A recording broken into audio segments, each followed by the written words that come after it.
Chair, we're now live on YouTube. Thank you, Chris. Good morning and welcome to Teaminge District Council's Virtual Planning Committee on Tuesday, the 16th of February 2021. I'm your chair, Mike Haynes. All participants here today are taking part remotely and the committee is being viewed online and recorded, so please bear this in mind throughout the meeting. In the event of a break in the internet connection or a power cut, please bear with us as we try to reconnect.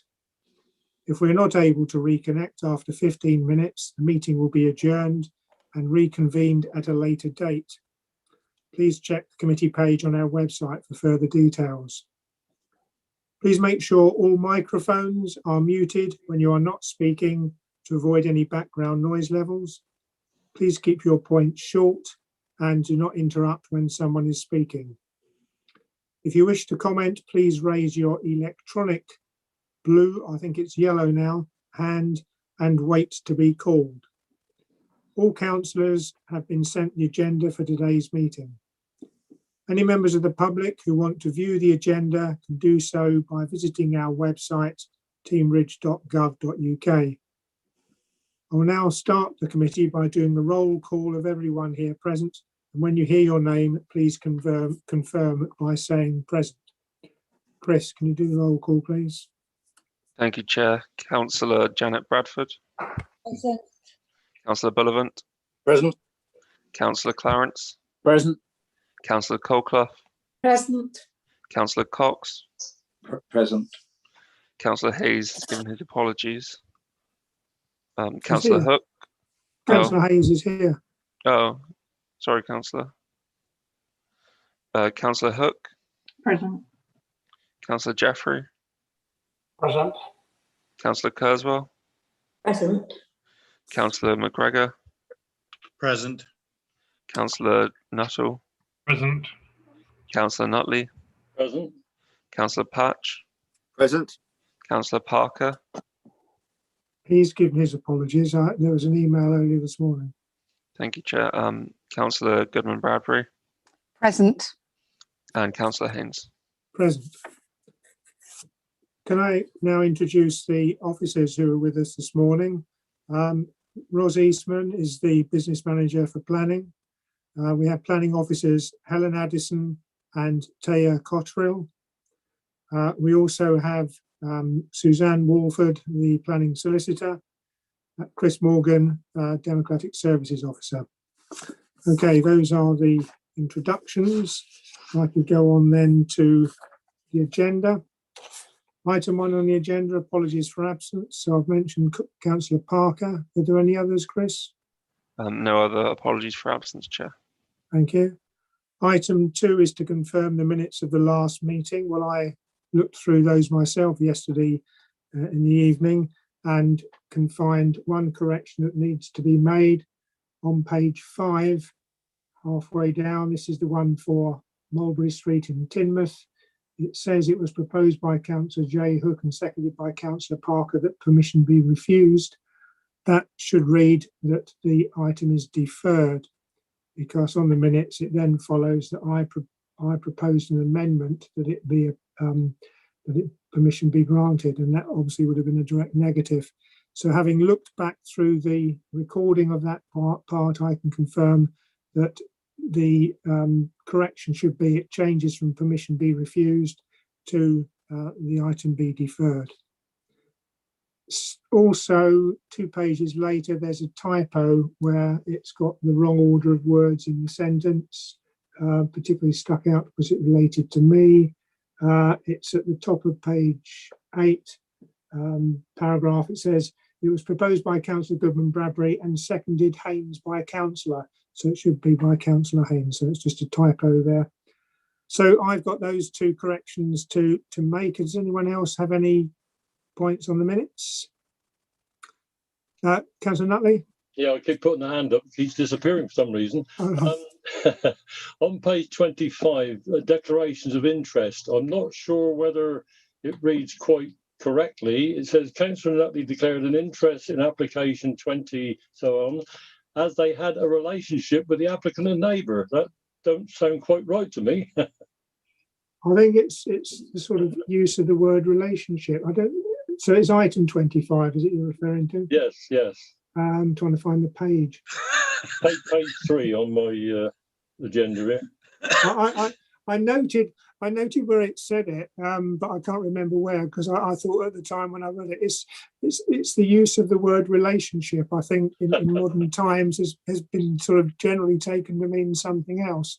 But I think it's correct, isn't it? I mean, or did you wish to suggest an alternative use of words? It just looked the wrong wording for me. When I, it looked like I'd had a relationship with the applicant and a neighbour or something. I wasn't sure about that one. So Councillor, if you do think of a word to replace relationship, I'd be happy just to. A close friend, or something of that nature. That probably sounds a bit better, I think. Yeah. Okay, right. Thank you. Anybody else? Can't see everyone on the screen. I haven't got any other hands up that I can see. No. So would somebody like, I'd move the minutes with those 2 or 3 minor amendments. That's been seconded by Councillor Huntley. Can I ask for a show of hands then, please? So I don't think there's any contention here. Okay, right. Anyone against? Those I can see on my screen. Can you see everyone on your screen, Chris? Yes, Chair, I can see everyone on my screen. No, nobody against then. Okay, right. So those are carried. So that's item 2. Item 3, declaration of minutes. So I'm trying to get rid of this bit at the top of my computer. I've got Councillor Jackie Hook and Councillor Lynn Goodman-Bradbury. Yeah, Councillor Hook. Thank you. I'd like to declare an interest in the 2 applications at Dornerfield, Ipplepen, since I'm a personal friend of Councillor Dewhurst, and it's his personal interest in the application, which is the reason for it coming to committee. And I won't speak or vote on those 2 applications. Thank you. Councillor Goodman-Bradbury. Not the same item, but the same reason. I'm a personal friend of Councillor Taylor, and an item 2202289 in Dawlish, and the reason for that coming to council is because he's a councillor as well. So I won't speak or vote on that one. Thank you. Okay, thank you. Right, so was there anyone else? Take your hands down then, please. Thank you. Right.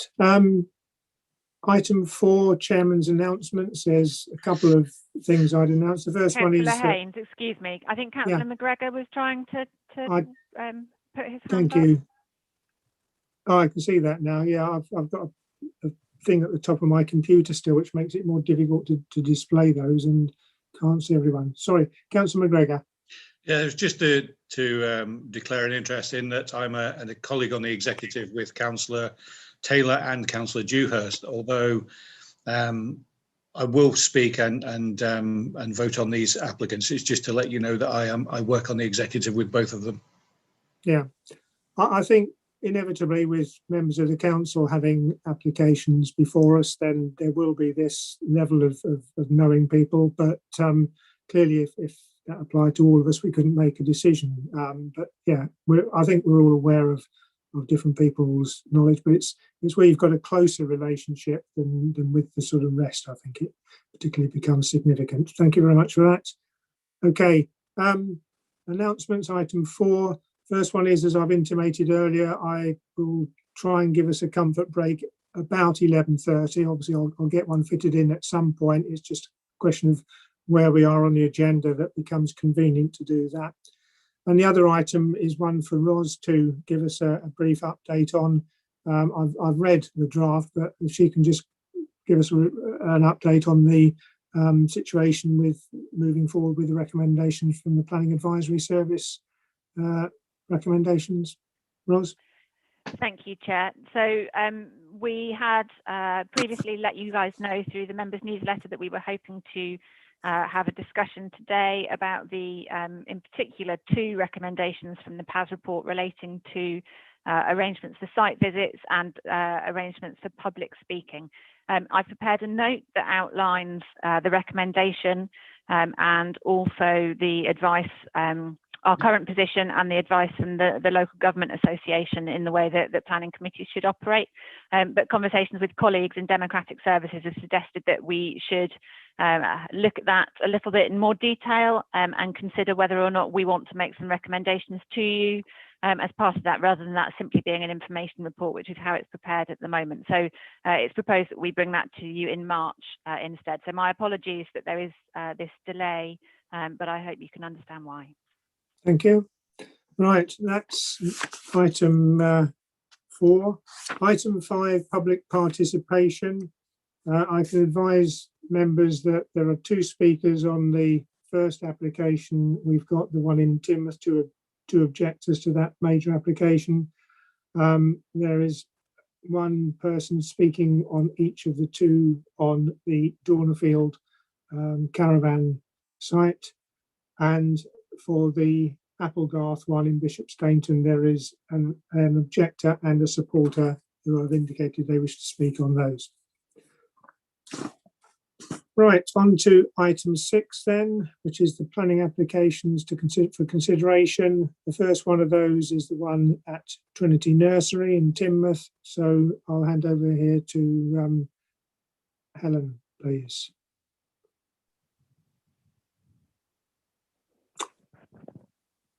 Okay, thank you very much. Chris, am I able to present the PowerPoint? You should be able to now. Thanks, Helen. Okay, thank you.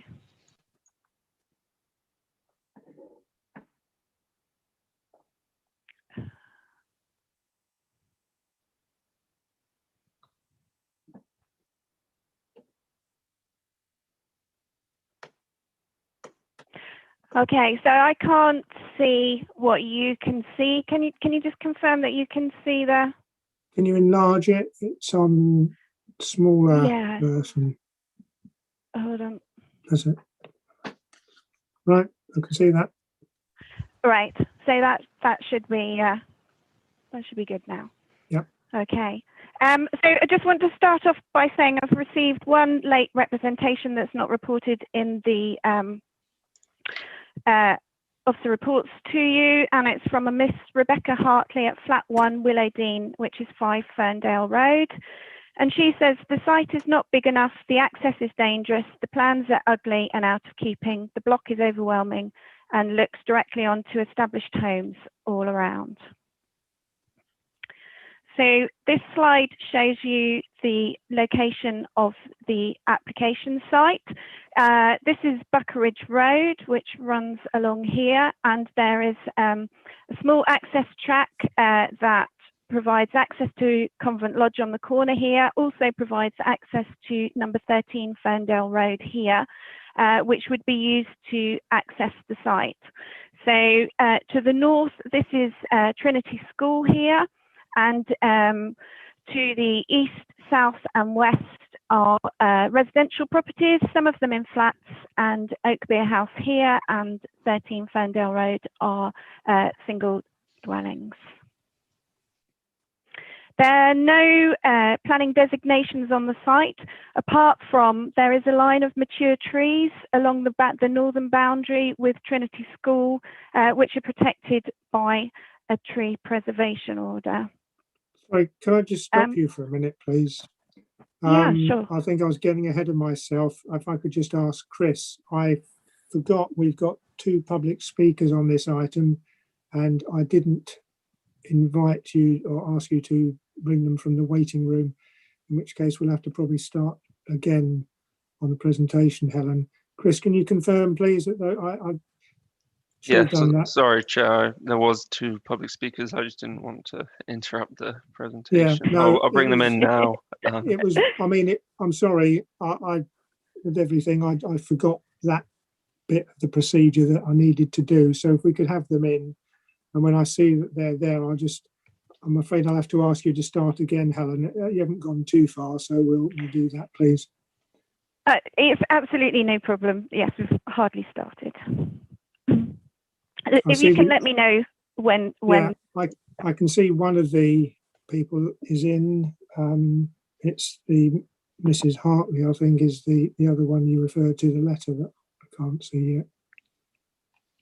They're both there, Chair. There are names for both of them showing on my screen. We've got That's Becca Hartley okay. and John Perkins both. Yeah, that's right. I can see them both showing now. there. Thank you.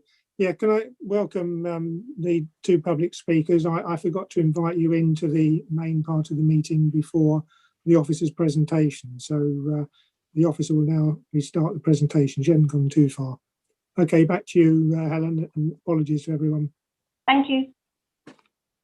Thank you. So I want to start off by saying that we've received one late representation following publication of the officer's report and update report.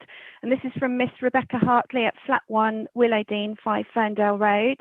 And in her representation, she says, the site is not big enough, the access is dangerous, the plans are ugly and out of keeping, and the block is overwhelming and looks directly into established homes all around. So this plan shows the location of the application site, which is this rectangular site here. Buckeridge Road runs to the west of the site, and the site is accessed from an existing track road from Buckeridge Road, and this serves Convent Lodge, which are a group of flats here. It also provides vehicular access to number 13 Ferndale Road, which is located here.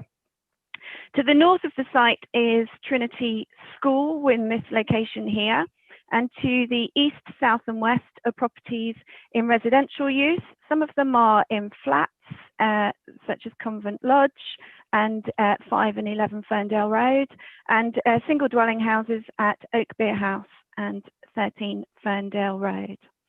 There are no designations relating to the site in planning terms, apart from there are a line of mature trees which are actually in the Trinity School site along the northern boundary of the site, and those are protected by a tree preservation order.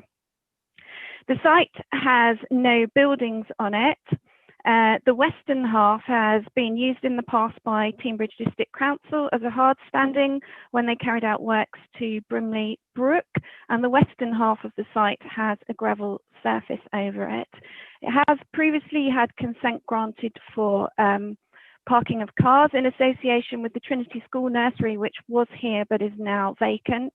And when I visited the site, I have in the past seen just one vehicle parked on the western half of the site. And the site's covered in low-level vegetation. As part of the application, it is proposed to provide a pedestrian walkway from the site, southwest corner of the site, along the boundary with Trinity Lodge and onto Buckeridge Road, further south than the application site. The reason for this being is there's no footpaths along this part of Buckeridge Road, and it would allow pedestrians closer access to the footpaths, which are further south. So I have some photographs of the site.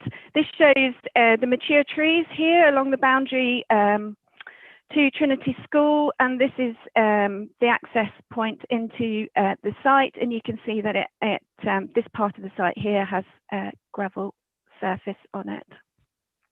So this is looking from the site. This is towards the rear, well, this is looking south.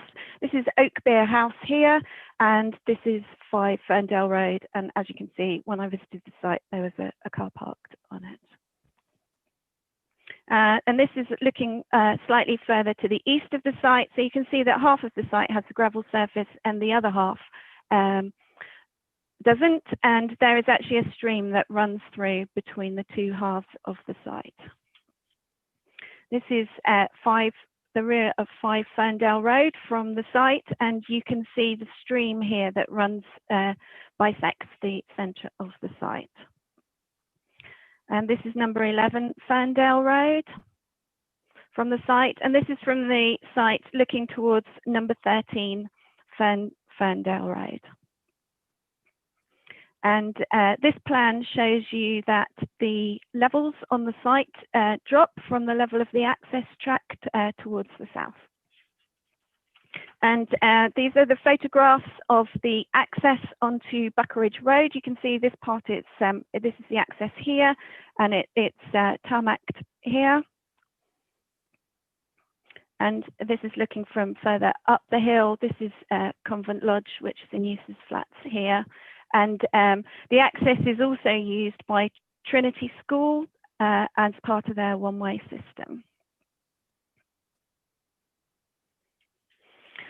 So following refusal of a previous application for 4 dwellings, which was refused by members, amongst other things, for not making effective use of the site, the application before you today is for the construction of 12 flats, which will be in 2 buildings. You can see the buildings in the grey areas, each building to contain 6 flats. And this gives us more detail about the proposal.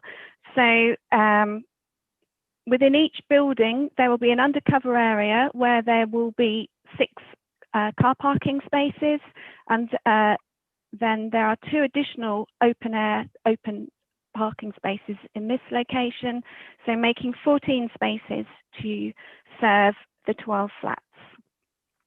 In addition, there are cycle stands, covered cycle stands proposed here and here for each block, with sufficient space for 2 cycles per flat. There's a bin store area proposed here. This area is designed to be of sufficient scale so that a refuse vehicle can turn here. And what I should point out to you that with the parking spaces at the end of the blocks have an additional 900 millimetres either side of them to provide more accessibility for less mobile people. So you can see just here, here, here, and here, these are wider spaces, and they are what's known as M42 compliant, which is defined as accessibility and adaptive. And the 2 spaces here are designed to be M43 compliant, which means they're suitable for a wheelchair user. 2 of the flats would be for affordable dwellings or social rent flats. So this plan's quite helpful. It shows you that a communal garden area is proposed in the centre of the site, and a walkway along the southern part of the site with a bridge over this stream. And this is the block plan, and I'd just point out to you that the building line is staggered along the south elevation to provide some articulation and relief to the building. The main access points will be from the north, from the track, for the flats, apart from the 2 ground floor flats on the south in Block A, which will, their access will be through here and coming through to the south, and that's because of the root protection area from the trees, which has implications for the foundations of the building, and it means they can't take a staircase down to the entrance level. It's proposed to finish the existing access track in gravel and with a 1.5 metre path alongside the buildings. So I've put the CGI elevations in because I think it's much easier to understand than just when you're first faced with the plans. So the 2 blocks would be 2 stories from the north side, and they would step down the level drop on the site and would be 3 stories from the south side. And this is looking from the south side. So you can see that the top floor of the blocks would be set back, and there would be a balcony area on the top floor here. There are also small balcony areas in the central element of the buildings. And I'll go through the floor plans. Because of the level changes, you come in on what the applicant has described as the first floor plan, so the entrance is the same level as the parking area. And then you would have the flats will be on each of the 3 floors. So this is the lower ground floor where I explained that the entrances are from the southern side.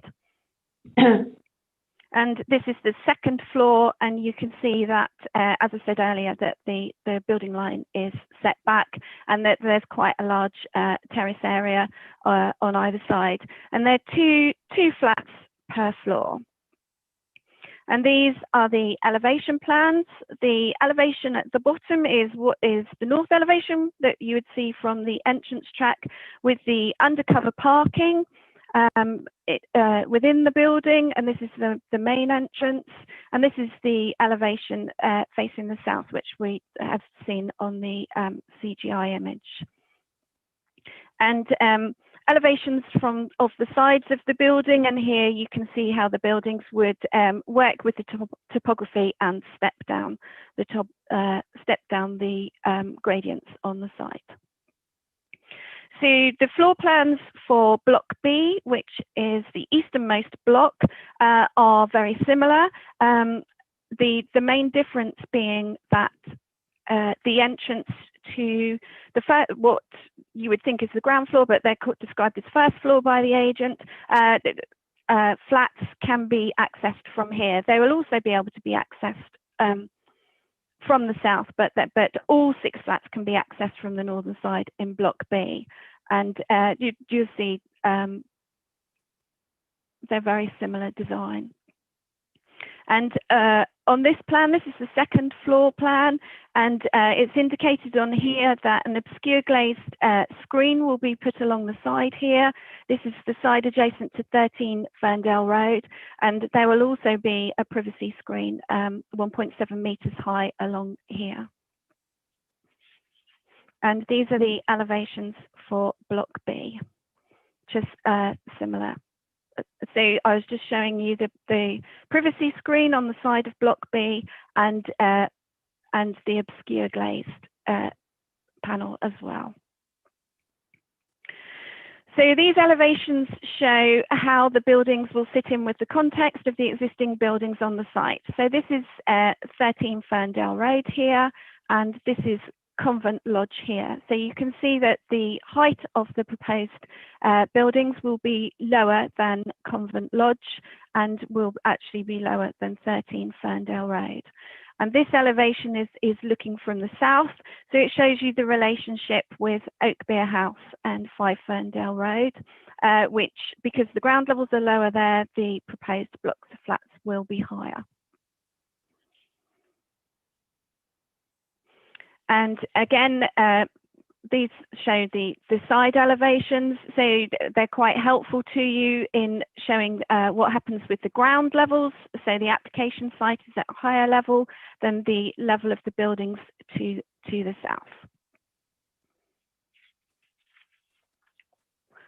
And these are the site sections. What's interesting here to point out to you is that the applicant is proposing to increase the ground levels at the rear of the flats, and depending on where you are on the site, that level of increase is slightly higher. And it's also helpful, you can see that the lowest level of the buildings is roughly equivalent to the first floor of the properties to the south. And more details on the sections, and also we have finished floor levels. So I've put this in because I think this helps you understand how the building works in 3 dimensions, and how the levels work. And more images. So now this is some more information about building design that the applicant submitted, where they have demonstrated that they have looked at the cues from the established development in the area and picked up things such as projecting bay structures, which obviously this is a modern development, but they have tried to respect that and include that in the development in terms of the projecting structure here. And they've also looked at introducing, this is corbelled brickwork panels, which breaks up the elevations and adds interest and variety to the building. And also brickwork detailing along the top face of the building. And that's an illustration of the standing seam metal that's proposed for the top floor of the building. So I've included this to show you that part of the roof is proposed to be a green roof. Now, in this image, it does show photovoltaic panels on the roofs of the buildings. And when I've asked the applicant about that, they've said it's not their intention to install photovoltaic panels at the moment, but there is potential for them to be installed on the roof in the future. So this gives us a little bit more information about the building design, and one of the key issues which I'm sure you have picked up is the relationship of the building to neighbouring properties, and particularly in terms of intervisibility. And in order to address this, the applicant has included measures such as on the projecting balconies on the south sides of the building, there are slatted screens on either side which narrow. You can see here they're intended to narrow the outlook when you're inside the flats towards the properties to the south. And at roof level there is a 1.1 metre high wall and then a planter as well, which will restrict the view from the top, from the second floor flat, so that the outlook is more in front of you rather than looking down. And then also at first floor level, the windows facing south, the lower panels will be obscure glazed. So the applicant has done a lot of work on intervisibility, and there's a lot of slides which I will go through fairly quickly. If members want to go back and have a more detailed look at them, then please let me know. But this plan is illustrating the outlook from those central windows, which is restricted by the slatted screens on either side, so that the outlook will be the dark areas of the blue and the green and not the light areas, which is concentrated with the outlook going between the gaps between the properties to the south, rather than allowing a peripheral vision. And this is an image that the applicant submitted of the slatted screen to which would restrict the outlook.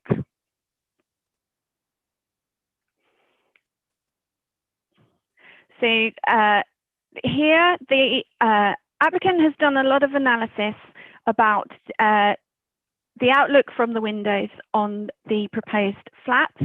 So what you are seeing here, where it's dark blue, that is the area, that is what you will see from the windows, and where it is a lighter blue, that will be obscured. So in this instance, we're looking at bedroom window where the lower part of the window is obscure glazed, so you can only you only get a vision looking out horizontally and not looking out down.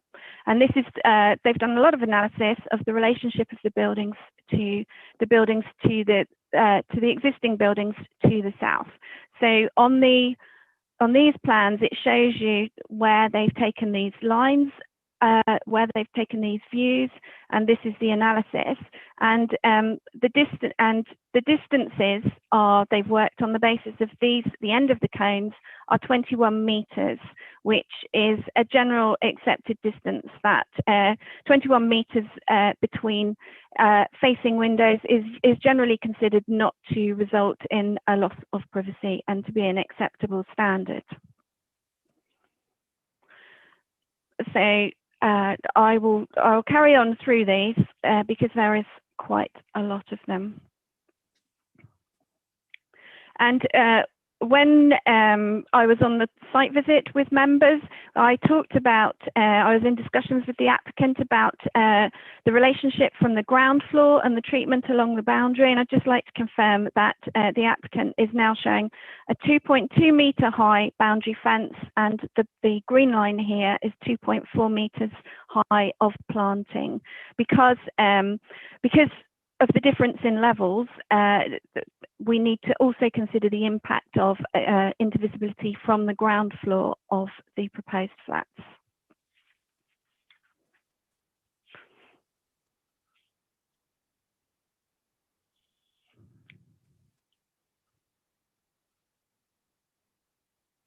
So, and the green colours are the relationship from Block B, which is the eastern block.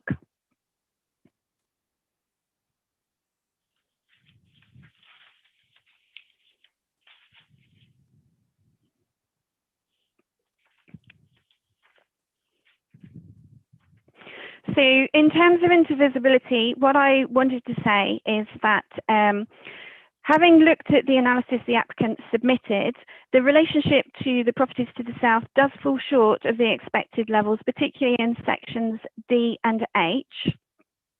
The analysis submitted by the applicant is all based on the relationship when people are inside the building.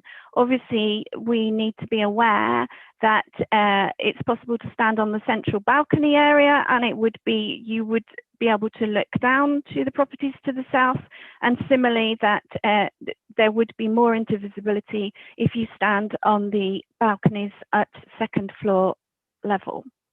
So what I've written in my officer report is I think it's borderline as to whether or not the relationship between the buildings constitutes an unacceptable level of privacy between the properties. What I've considered is that the western half of the site could be used as a car park, which you can see from the photographs at the beginning of the presentation, does allow views into the rear of the properties. There's also a tree screen along the boundary with number 5 Ferndale Road, which I think probably has the worst relationship between the buildings. And I haven't, in my recommendation to you, I haven't included loss of privacy as a reason for refusal.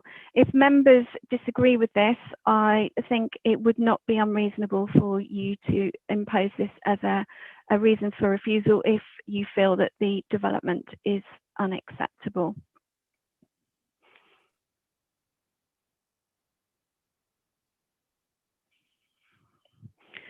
So this slide shows the area of the root protection from the trees to the north, which you can see impacts, as I said earlier, on the design of the stairwell in Block A. And if we look here, you can see that the structure of Block A is cantilevered over the root protection area in order that the foundations don't affect the root protection area.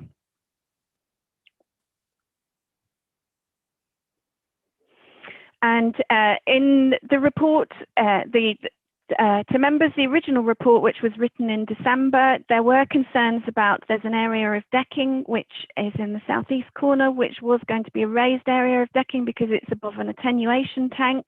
The applicant has now dropped that by 700 millimetres and it is more or less at existing ground level, and a 2-metre fence is proposed along the eastern boundary of the site. This is a soft landscaping plan, and you can see here that the stream is incorporated as a positive feature as part of the communal gardens to serve the development.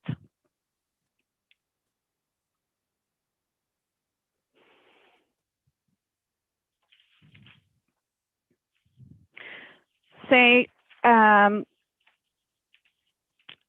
highway engineer has recommended refusal to the application, and following this consultation, the applicant has worked with his highway advisor to suggest ways in which to overcome the highways issue. And the applicant has suggested that they could put a build out to the north of the access, which would restrict the width of the carriageway. You can see here, restrict the width of the Buckeridge Road to 4 metres, which would enable greater visibility for vehicles exiting from the application site. The applicant's also submitted a road safety audit. The council's highway engineer has reviewed the proposal for the build out, and he feels that this isn't acceptable and would lead to conditions of danger on the highway.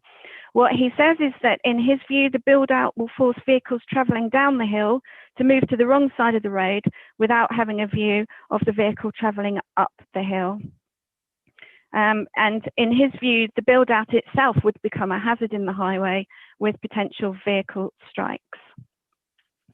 So in terms of highway, the Devon County Highway Engineer's position is that although the increase in trips from the development will be 2.5% greater than if the site was used as the approved car park, the trip distribution would be throughout the day and the year, not just at school times.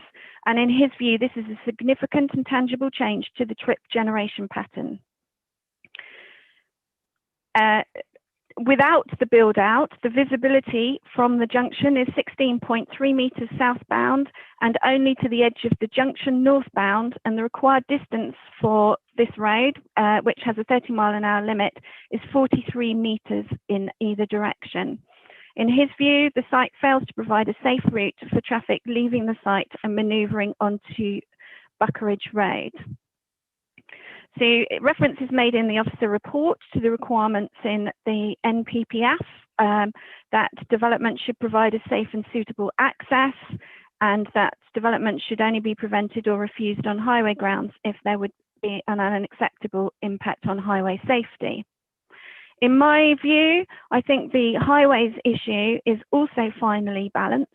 The council has granted consent for a 15-space car park on the site. There was no highway objection to the previous application for 4 dwellings on the site. And in fact, when the applicant submitted a pre-application inquiry for development on this site, there was no highway objection raised at that time. There are no records of accidents occurring at this junction. The junction is already used by Trinity School and Convent Lodge. And so there are arguments on either side. In this case, it's my opinion, our opinion, that we should take the technical advice of the qualified highway engineer from the county, and the recommendation to you is that the application is refused on highway grounds. There are other reasons for refusal, and I'll get to those in a little bit. So this is swept path analysis that the applicant submitted relating to how larger vehicles will access the site if the build out was provided. And when we were on the members' site visit, the issue of land ownership was raised. And there is an area of unregistered land within the application site along the northern boundary, which is a part of the access track. So the applicant has submitted the correct certificate now. It wasn't with the original application, but we have certificate C, and the correct advertisement has been placed in the Mid-Devon Advertiser and the Teignmouth Post, and we haven't received any representations following posting of this. That's an example of the privacy screen that the applicant's proposing to use. So in conclusion, I just have a few points which I would say that the previous reason that members refused the application on the site, one of the issues was that the development of 4 dwellings did not make effective use of the site. I think that this proposal responds well to that issue by increasing the density of development on the site. The proposal is a good quality development. There are improvements to biodiversity on the site, and the parking within the building means that it's possible to provide an attractive area of open space for residents rather than just a sea of parking around the building, which commonly happens in developments. The application site is a sustainable location within walking distance of the town centre. The development is sustainable. It provides 2 parking spaces per flat. They're wheelchair compliant parking spaces, and all 12 car parking spaces will have electric charging points. 4 of the apartments would be to M42 standard, which is the adaptable standard, and 2 being capable of being adapted to the M43, which is for wheelchair users standard. There's social benefits in terms of providing additional housing on the site, and there are economic benefits from the development in terms of the construction and long-term benefits of occupants spending with local businesses. But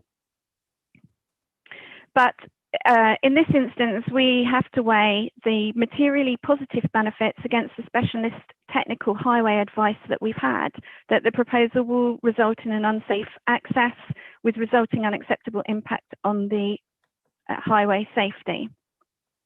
And in this instance, as I said earlier, that I think that a significant weight should be given to the advice from the highway engineer. So the first recommendation for refusal to you is on highway grounds. The other 2 recommendations, the reasons for refusal, relate to the fact that we don't have a Section 106 agreement at the moment to secure the provision of the affordable housing and the habitat mitigations payments, but those 2 could be secured if needed. It is simply good practice to include them in the reasons for refusal because there is no completed 106 at the moment. So that is the recommendation to you, which is what is on the update sheet that was circulated on Friday. And that's the end of my presentation. Thank you. Right, thank you, Helen. Okay, if we could now turn to the public speakers. I've got the 2 members of the public listed. I've got Mrs. Hartley down on my list first, and then I have John Perkins down second. So if I could ask Mrs. Hartley, please. It's a major application, so it's up to 5 minutes for each, and both are objectors. Mrs. Hartley, let's see if I can see on the screen.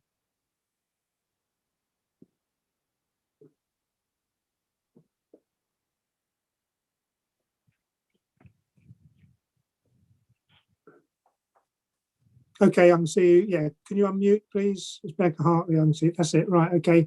So you've got 5 minutes, and it starts when you start speaking. Good morning. I'm Christine Hartley. I live at Willowdean, Ferndale Road. I hope to represent the most important views of my neighbours. I would like to emphasise firstly how much the threat of this development has affected the health and well-being of nearby residents, myself included. One of the most distressing issues for all of us is the overwhelming feeling of loss of privacy resulting from this development. The dominating and overbearing nature of the buildings as proposed will have a severely damaging effect on the enjoyment of our homes and gardens. That loss of air and light quality will bring about a profound and lasting detrimental change.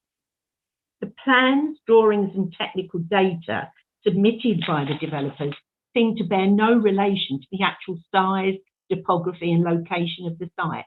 My daughter likened it to the proposed in Mary Poppins' bag, not constrained by fact.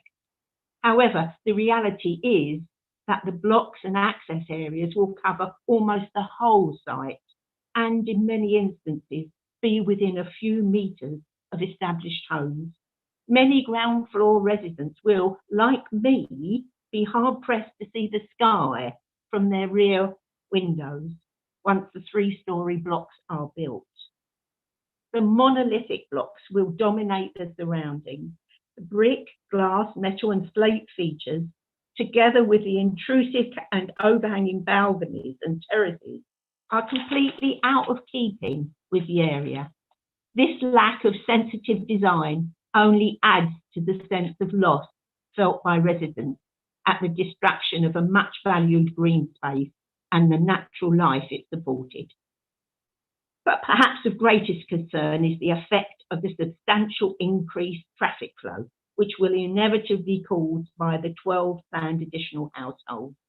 The single lane track currently serving Convent Lodge, Trinity School and Addison Lodge cannot possibly cope with the increase in cars, delivery vehicles, etc.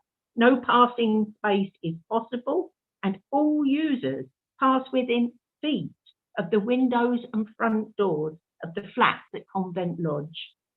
The entrance to Buckeridge Road is already extremely difficult and dangerous, and the possibility of serious accident is now a reality. The proposal to build the build-out seems demented in our view. Once completed, this development, together with the proposed 6 houses at Trinity Lodge, will add 18 new homes built on small unsuitable sites to an area already suffering traffic congestion and parking problems. We are all aware that extreme weather events are multiplying. The development will add to the increasing local problem of water runoff and flooding. Properties in Ferndale Road continue to suffer runoff incidents and a real threat of flooding. The proposal to divert surface water runoff into the culvert, which runs through the site and then underground to Ferndale Road, is dangerous, impractical and short-sighted. Who will monitor and maintain this watercourse? Pressure is already causing damage to drives and road surfaces. This will increase with the development. The cramming of the site will produce more noise, pollution and disturbance for all. The proposal seeks to maximise the number of units to the detriment of all residents. These will be cramped, unsatisfactory homes into the future. The proposal is overdeveloped, it will overshadow surrounding houses and is overbearing. The design is intrusive and out of keeping in the area. A balanced urban-rural environment will be lost. Access is profoundly inadequate, will add to current traffic problems and is potentially dangerous. The problems already being experienced with water runoff and flooding will be increased, and no proper provision to alleviate these concerns has been provided. The potential provision of social units, especially the adapted ones, is very, very welcome, but the site access issues may prove to be a hazard to these residents. In conclusion, the proposal is overdeveloped, overcrowded, ill-considered and in the wrong place. Thank you. Thank you. Okay, can I now ask, can you mute your speaker, please, Mrs. Hartley? Thank you. And John Perkins on the screen, if you'd speak now, please. Again, you have up to 5 minutes. If you'd unmute, please. Can you unmute, Mr. Perkins? Can you hear me all right now? Yep, okay. Yeah, thank you for the opportunity to speak to you and the committee members this morning. Thank you. Some key points about this land need to be perfectly made clear. All of this land was a fully functional vegetable garden, lovingly maintained by the nuns of Notre Dame School for over a century, but sadly fell into decline once the school was taken over by Trinity School about a couple of decades ago. Indeed, at least half, if not more than half of this land still remains as a greenfield site. There's never been a car park.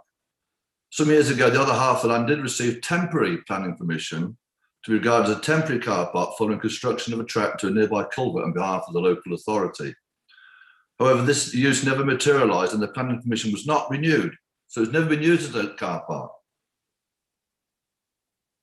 Trinity School suddenly then sold the land to Bunny Homes, who immediately, devastatingly felled a whole side of a long avenue of big mature trees on one side, which sadly we didn't have the wit to make sure I had a tree preservation order. As soon as they bought the property, they felled all these trees and destroyed one half of an avenue of trees. And that itself has had an impact upon the flooding potential of the land since then.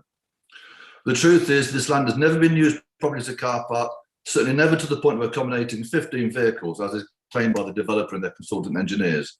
It's quite shocking, therefore, to see them try to use it to perpetuate the myth that the junction of the track with Buckeridge Road could accommodate that volume of traffic. Several of my neighbours who overlook the land are able to testify this is the case.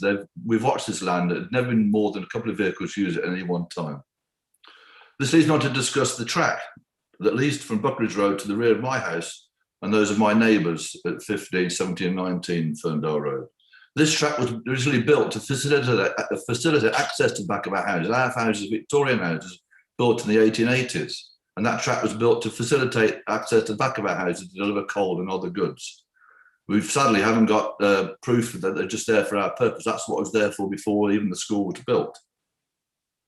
So it seems wrong that the Bunny Home should assume ownership of that in order to make a rather large track down there and have access to it. And we challenge that. And it seems totally wrong they should have access to that road like that. My neighbours are grateful that some of the planning committee came to visit the site some months ago. Those who did attend would have recognised how steep the track is up through Buckridge Road.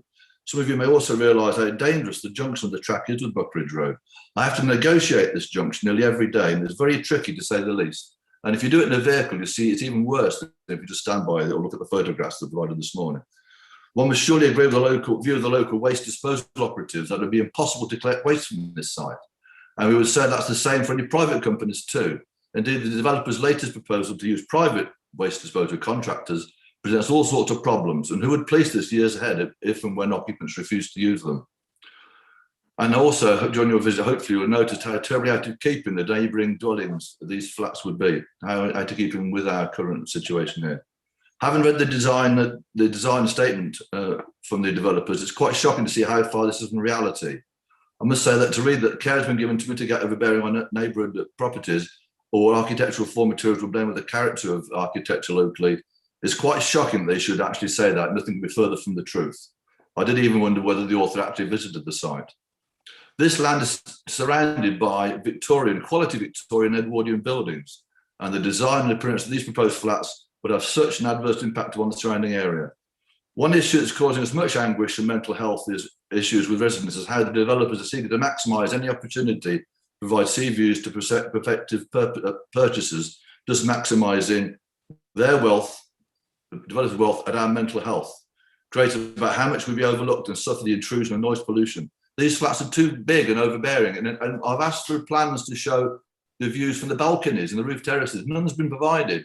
This is again some sort of, they're trying to delude themselves, saying there's no impact upon being overlooked. We'd be terribly overlooked because if people stood on those balconies, the roof terraces, they can look straight into my house, into my daughter's bedrooms, into my kitchen diner, onto my terrace. A complete intrusion on my privacy, and it is affecting our mental health already, thinking about how bad this will be. It's a complete sham, the fact they're saying this have no intrusion upon our privacy. It's disgraceful. They should actually try and get away with it. I could go on. I'm sorry, I'm a bit nervous, and this whole thing here is so wrong. We want this land now to be a community asset. At least half of that should stay. We want to return it to a community asset, to make it a charity, to make it a local community where we can show that, use it. So show local school children the importance of soil health and about the importance of healthy food. And that should be returned to a community asset to make it a nice garden again. And we work with the developers. It's to their benefit as well. They get good tax relief on making sure they work with a charity to return this to how it should be, into a good community asset with no building on it, at least on the part that's not been a car club. Chair, that's time. Okay, thank you. Thank you, Mr. Perkins. Time's up. So can you now put your mute back on, please? Thank you. Okay. Right. Well, we have had a site inspection, so there are members who have been out to have a look at it previously. I haven't had a request from the two ward members to come in and speak, and haven't seen them in the people on the screen. So would anyone like to lead off? I will if nobody else is keen to speak. Right, I've got Councillor McGregor. I thought perhaps you might wish to come in. And then Councillor Hook. Councillor McGregor. You're muted, Andrew. Councillor McGregor, you're muted. That's better. Sorry about that. Thank you, Chair. Okay. Just wanted to point out, first of all, that Councillor Eden is actually working at the moment, so he couldn't attend the planning committee meeting. Right. I've sat through some very interesting sales presentations in my time, and that was possibly one of the most significant that I've seen for quite some time. I am concerned, though, that several of the drawings and plans and pictures that we've been presented with actually don't give us the full picture. The line of trees that is presented on, for instance, the block plan, that line of trees runs all of the way to the gatehouse or to the gateway of Trinity School, running past that very narrow entranceway.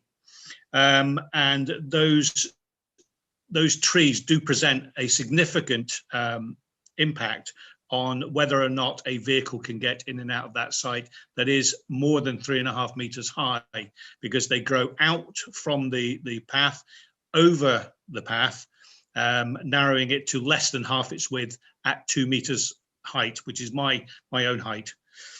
So there's a little bit of concern about the actual presentation of that. Also, there was no pictures of the reason why the waste recommendation was for refusal, because of the camber of the entrance road. So I was a bit surprised that we didn't see any pictures of that either. The waste were particularly concerned about vehicles coming around the corner with the camber of the road and bouncing the top of their vehicles off Convent Lodge, which would cause damage to the vehicle as well as the lodge itself, and also puts people coming out of Convent Lodge at risk because the vehicle is passing literally past the bottom of the front step. In terms of the actual site itself, I'll come back to the measurements for the roadway in a second or two. My overriding view of the development is that it does cause significant loss of privacy for 3 houses, one of which, number 13, the loss of privacy. The only justification that they've got for trying to reduce the loss of privacy there is to put a 1.7 meter screen across part of the balcony. But if you stand forward of that 1.7 meter screen, you've got a full view into number 13's bedrooms and down into the kitchen as well. And I think that is a significant loss of privacy. And I don't think that has been emphasized nearly enough as to what kind of impact that will have on existing residents. In terms of the design, the track, there's significant route work there. So it would need to be, it hasn't been explained that the track would need to be raised to actually be implemented to avoid damaging the roots, because the roots are intermingled with existing roots for the trees that Mr. Perkins mentioned that were felled on the opposite side of the track from those with the TPO. And they are all intermingled. So there would be an issue there. And there was no explanation that the track would need to be raised. And also, my understanding, and having been back up to the site and taken measurements of the entranceway, it fails to meet the standards set by the fire brigade. The width of the entranceway is short of the minimum width for gate posts and curbs that are set by the fire brigade, and the turning circle required for a tender is 16.8 meters. And looking at the plans and drawings, I don't think that's available to a fire tender, or a ladder should either be required at that site. And that comes under regulation B5 in the building regulations, I believe. So there are significant issues with access. There are significant issues with overlooking and privacy. You know, those are the key issues for me. I think loss of privacy as a main criteria, and the fact that Devon Highways and the Waste have both said that it's an impractical, unsafe entranceway into the site. Thank you very much. Thank you. Councillor Hook. Thank you. I didn't go on the site visit for this application, but I have previously been to the site for the previous application, so I do know the site. I was just going to ask for some clarification, really, at this stage. In the report, I mean, it was mentioned about some planning updates that we were sent on Friday. I've checked through my emails and I didn't receive planning updates, so maybe I'm missing some information. But on the report, we were given 4 reasons for refusal. The last one did relate to a reason related to disposal of refuse and the camber of the entrance road. and that's been taken off the list of reasons for refusal that was just presented to us. And I'm not clear on why that was, because that did seem to be a significant reason for refusal, because it won't just be waste vehicles, it will be other vehicles that need to gain access that Councillor McGregor mentioned, including removals, lorries, etc. So can I just have some clarification on whether there are 3 reasons or 4 reasons for refusal? Right, the update sheet is published on the public agenda site. I gained mine from there, so I'm not quite sure about the members having received it directly themselves or not, but I've read it, and there are the 3 reasons. It gives details that the waste, it's a private contractor in a 3.5 tonne high-sided tipper that would take the waste in order to be a smaller vehicle. But perhaps, Helen, are you able to, or Chris, advise on the update sheet? I mean, it's more committee section, perhaps. Helen? So I can talk to you about waste, and Councillor McGregor is correct that the council's waste department raised an objection to the application because of the camber on the road adjacent to Convent Lodge, saying that they would not be able to collect the waste from the flats. So when the original report was written, we didn't have an acceptable proposal from the applicant as to how waste could be disposed of from the site, which is why there was a waste reason for refusal. Subsequent to writing the main officer report, as Councillor Haynes has said, the applicant put a proposal to us that a private contractor could collect the waste, and they have provided evidence that the private contractor can use a 3.5 tonne high-sided tipper, as you said, to collect the waste, which is a smaller vehicle which would be able to access the site. And they specified the waste transfer station that the waste would be taken to. And if you look on the website, they aim to recycle 90% of the waste at the waste transfer station.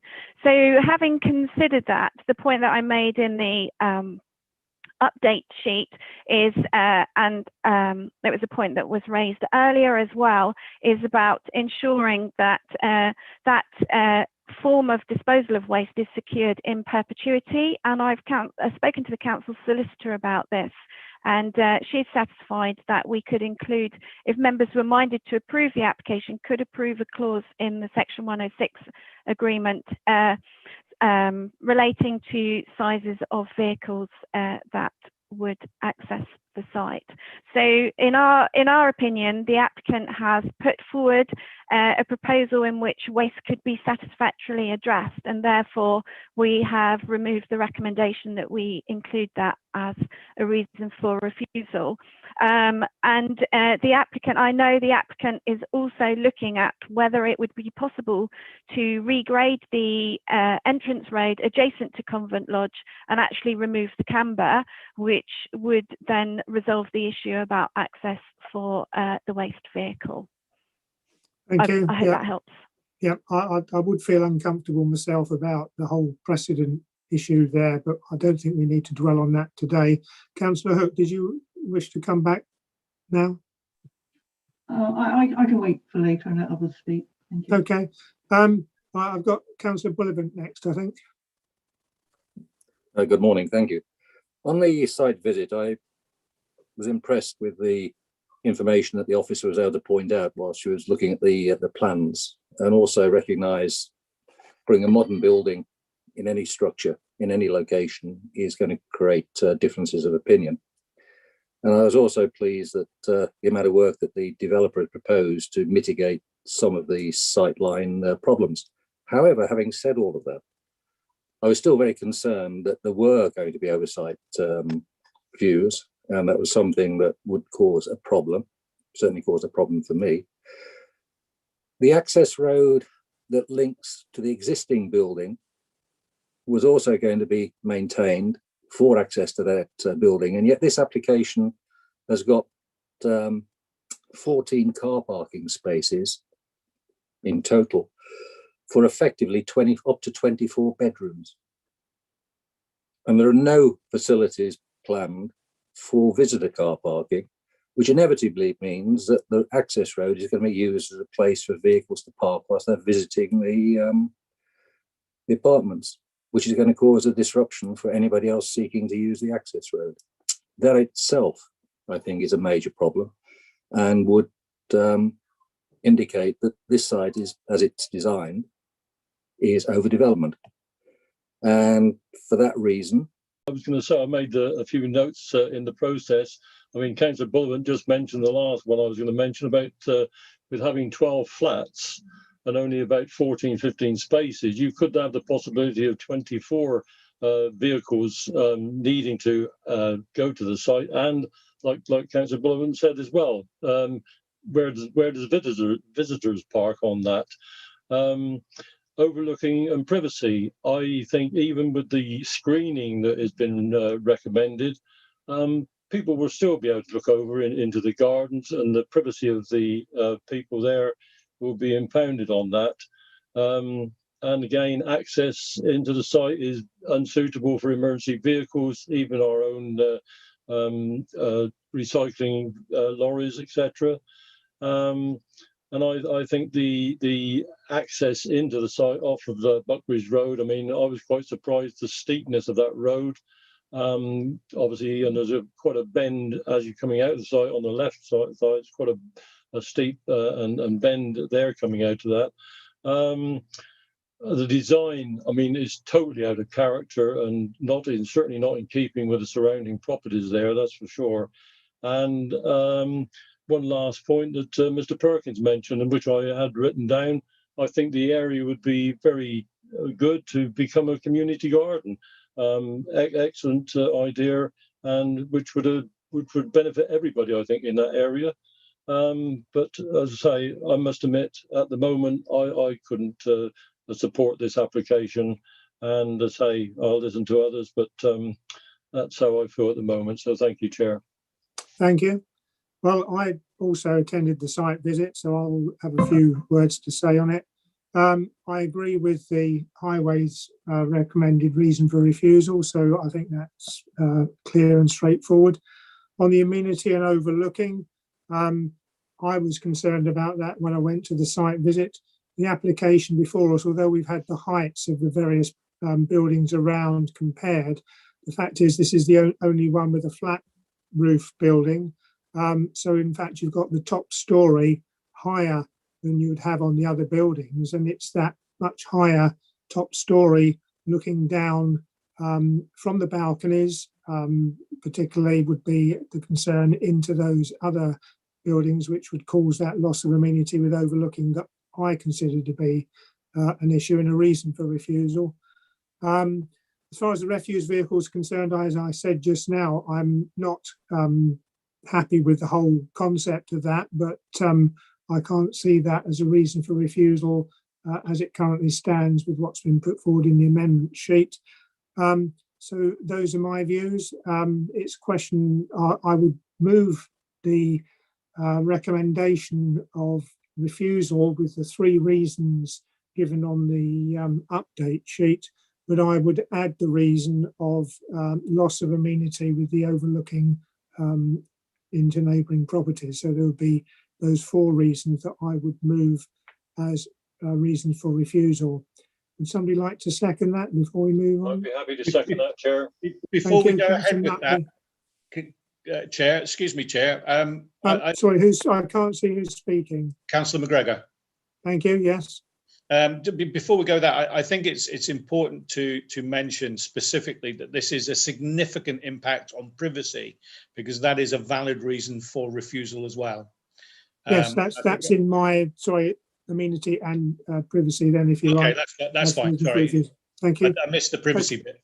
Okay, so I'll it's second been it. Well, it's been seconded by Councillor Nutley, so it's just that we've got something on the table now and we can obviously move on on that basis. Right, I've got Councillor Bradford next, please. Thank you, Chair. I did go on the site meeting and I agree with everything that's been said, and I couldn't possibly vote for this. I think a community garden would be a great idea. Thank you. Thank you. Councillor Hook. Thank you. I mean, as I say, I went on the site visit a couple of times ago when it was the proposal for the 4 houses, and interestingly enough, we refused that on the basis that we felt better use could be made of the site. So I, feel a bit disappointed that we're not being able to come forward with a scheme that works here for housing, because to me, it's a site that is suited for some form of housing development. So I'm saddened that we can't seem to make this work, or the applicant can't seem to make this work. But I entirely understand the reasons. For me, it is a brownfield site. It's a sustainable location, and it would have provided 2 affordable flats, or an affordable housing contribution, one or the other. But it's very rare for Devon County Council Highways to object to an application, so I don't think we should take that lightly. We're often pushing them in the other direction, and here they have made an objection. So I feel it would be really unwise for us to go against their objections to this application. I mean, in terms of the waste vehicles, to me, it's not just about waste vehicles. There will be other vehicles that want to access those flats, and if it's a problem for a waste vehicle, it will be a problem for several other vehicles that might want to visit those flats, including when people first want to move in with their removal vehicles, but other emergency vehicles possibly as well. So that to me is also a concern. If the camber could be conditioned, for example, then to get rid of the camber, and that could be conditioned in, well then okay, but that isn't what's on the table. That isn't what's being proposed here. I would say as well that back on the report in December, the applicant was going to be asked to provide a carbon calculator for the development to show that it adhered to policy S7. There hasn't been any discussion on that, so I assume it hasn't been done. So that's a concern, although obviously the development in itself does appear to have various good sustainability criteria additions to it. So I would support the refusal, but I am disappointed that we haven't so far found a housing scheme that will work on that site. On the other hand, if the community can make a community garden work there, absolutely support that as well, if that could be made workable. Okay, those are my comments. Thank you. Thank you. Councillor McGregor, did you want to come back, or are you're okay now? Okay, thank you. Sorry, it was just to add in that I think it's quite important to bear in mind that on the entranceway into the site beyond Convent Lodge, the first gate posts are 2.3 metres wide, and the second set of gate posts are 2.8 metres wide. The minimum requirement for a fire tender is 3.1 on the recommendations that they put forward, and between curbs 3.7 metres with a turning circle of 16.8. This is actually a health and safety matter as well, and I think it's quite important to emphasise that is a requirement that's set by the fire brigade for safe communities. Okay, thank you. So, I mean, as a technical thing they'd have to overcome were they to get planning permission, that's also there as well. Okay, nobody else has indicated they wish to speak. So the motion before us was for refusal for the 3 reasons outlined on the update sheet, and the 4th reason for the amenity overlooking loss of privacy and the balconies principally into the existing dwellings around. So if we could go to the vote on that then, please. So the motion is for refusal. So if you wish to refuse, you should vote for. Okay, Chris, you take that then, please. Thank you, Chair. Councillor Bradford. For.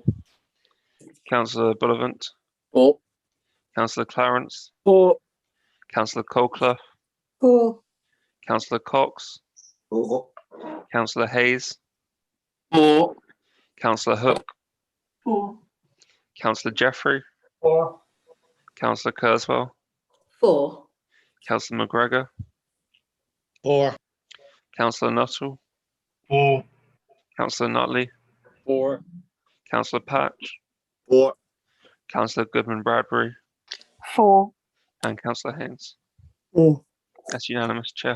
Thank you. And that's carried 15 votes to none. So that's been refused. I'll take one more because it's a shorter one now. No public speakers before we go for any comfort break. So the next item on the agenda is the South View 4 Stockton Avenue in Dawlish. As I say, there's no members of the public who wish to speak on this. So if I could ask Ros Eastman, please, to give us the presentation on this one. Thank you, Chair. Just bear with me while I sort my paperwork out.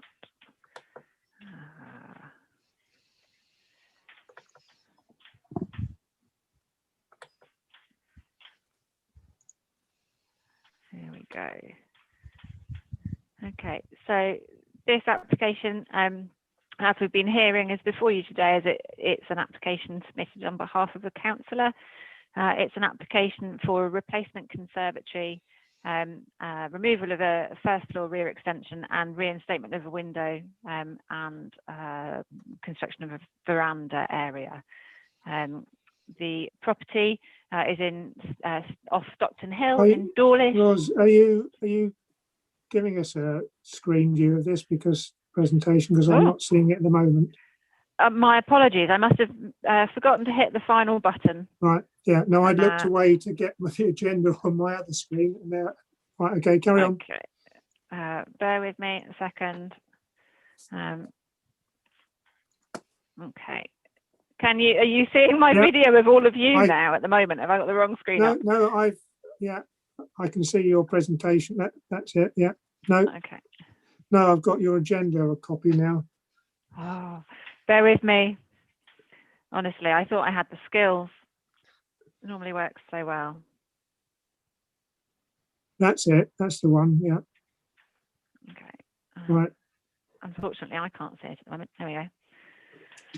There we go. Move that out of the way.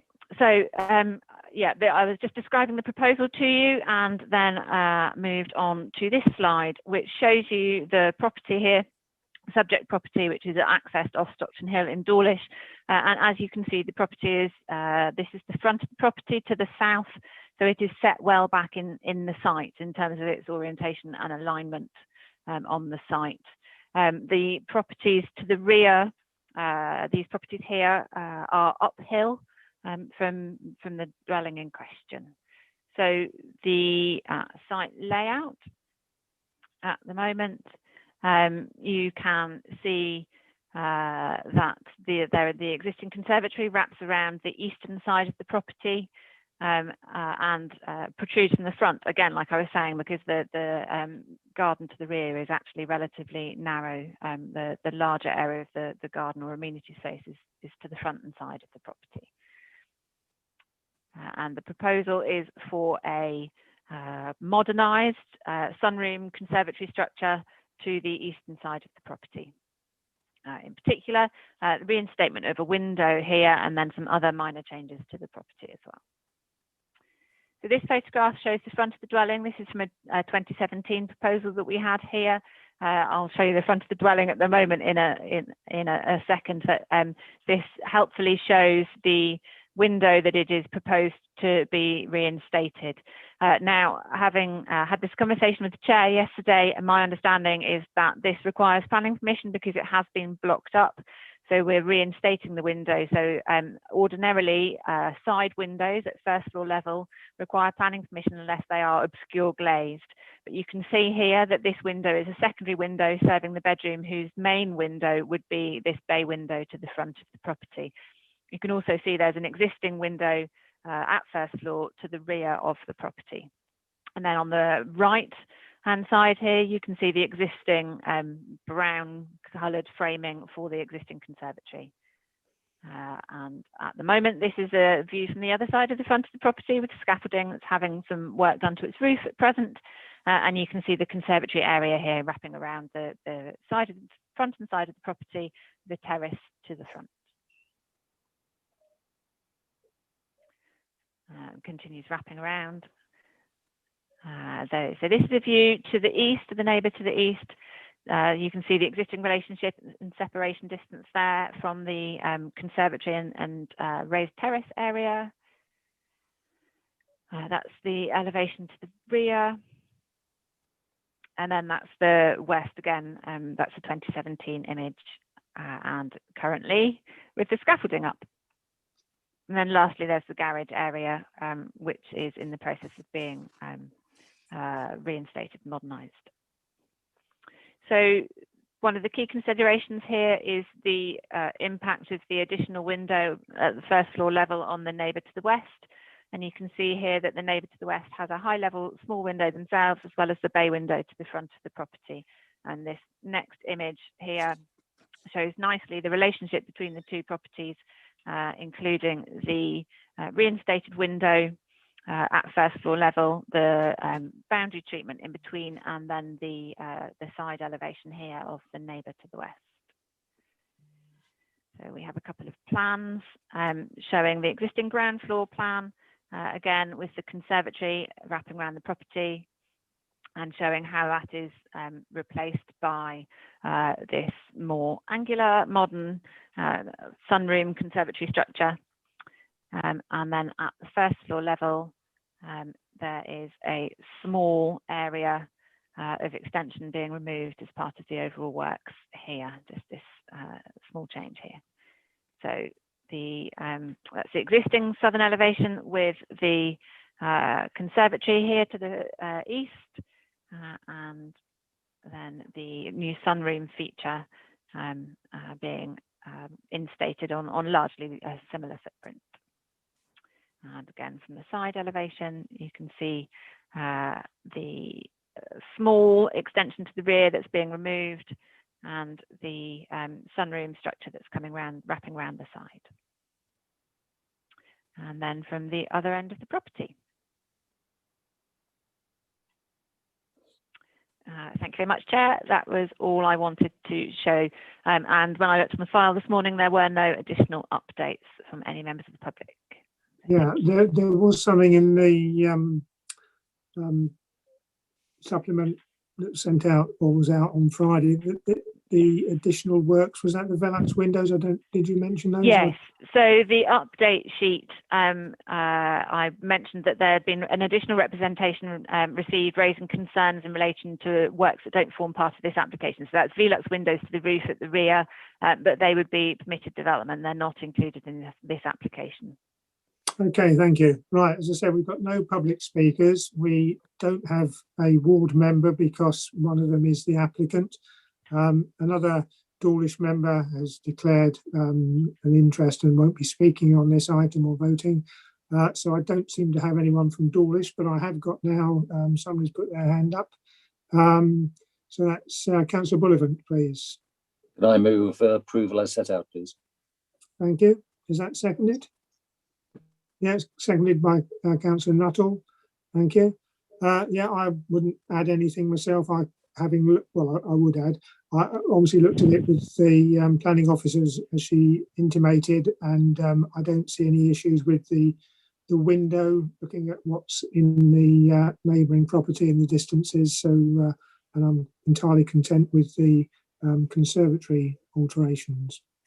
Okay, I've got two others, or one other, perhaps. Councillor McGregor. Thank you, Chair. It was just to say on that second last slide that Ros was showing us, there was a change in the size and shape of the window to the rear above the conservatory.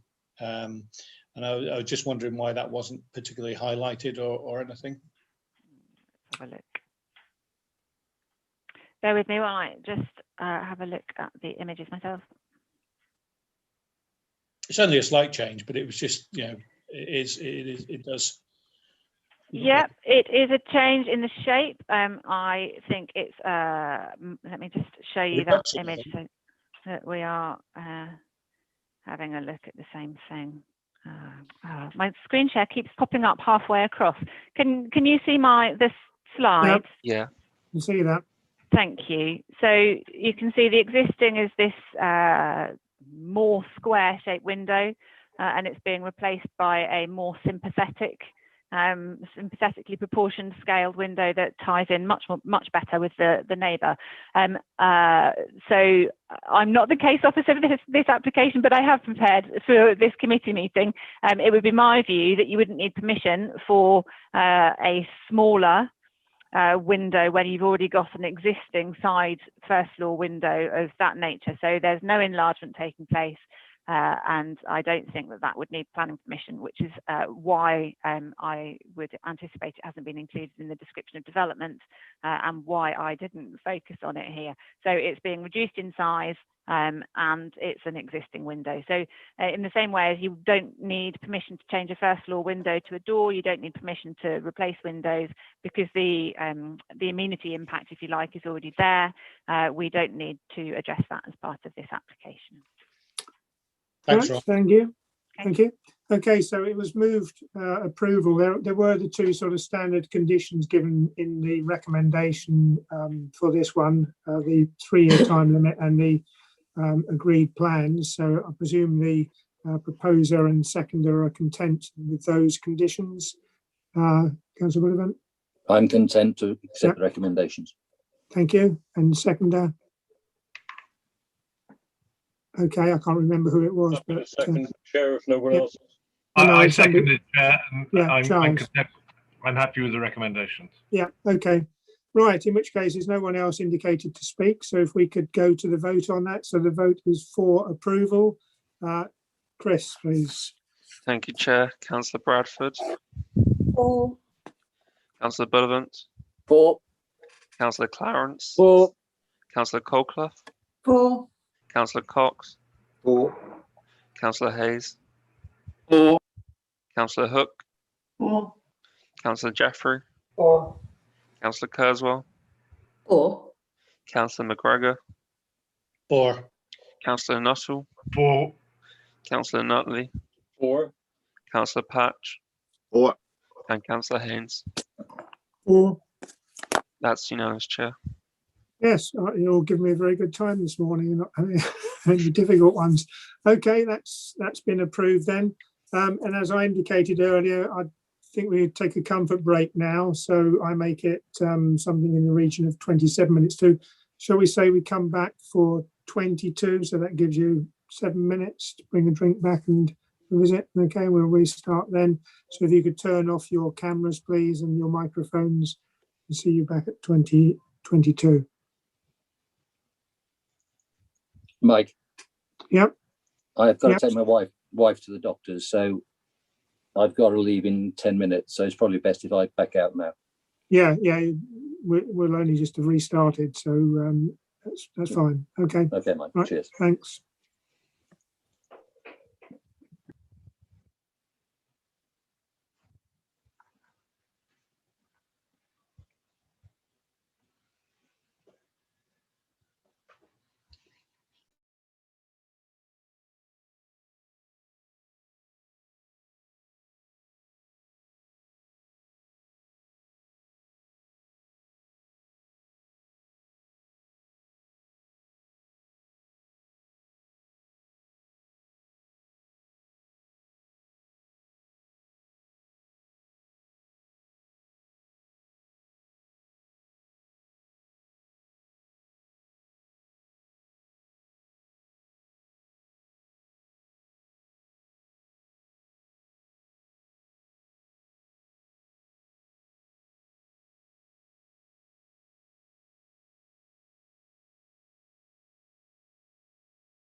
Okay, Chris, you there? Yes, Chair, I'm here. Do you want to restart the meeting now? Yeah, I think it's the time I indicated, so I can see who's back.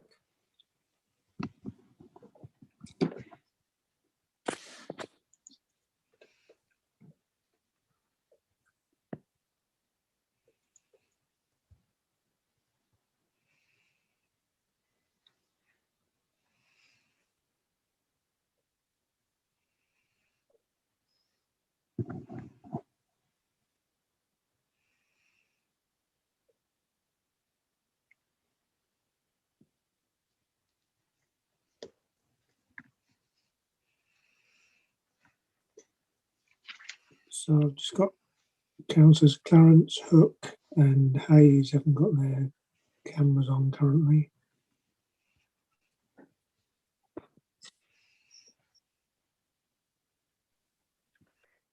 Chair, I wonder if Councillor Hayes has been having some, I was going to No, say, cameras on. It's Yeah, just Councillor Hook.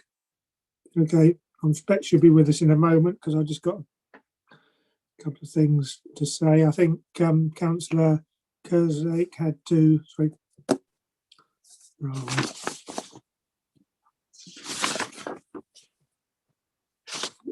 Councillor Kurzweil had to leave earlier, she said, and Councillor Bullivant also indicated, just as we were stopping the meeting just now, that he was unable to remain.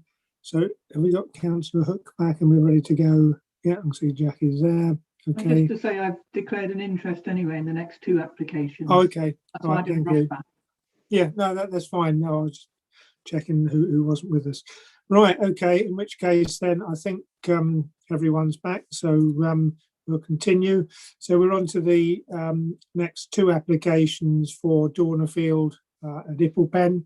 There is a member of the public who is speaking on both applications. That's John Phillips. So Chris, can we ensure that person's admitted, please?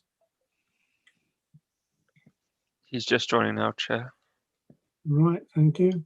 Yeah, I can see there's a John on the list. There we are, yeah. Yeah, if you could mute your microphone, please, Mr. Phillips, until I invite you to speak shortly. Okay, thank you. Right, so we take the first application of these two is the biomass boiler one, the first one on the agenda, it's 6C. And if I could introduce Taya Cotterill, who's the planning officer. I think it's the first time with us at committee. So over to you, Taya, to go through the presentation on the first application, please. Thank you, Chair. I'll just share my screen now.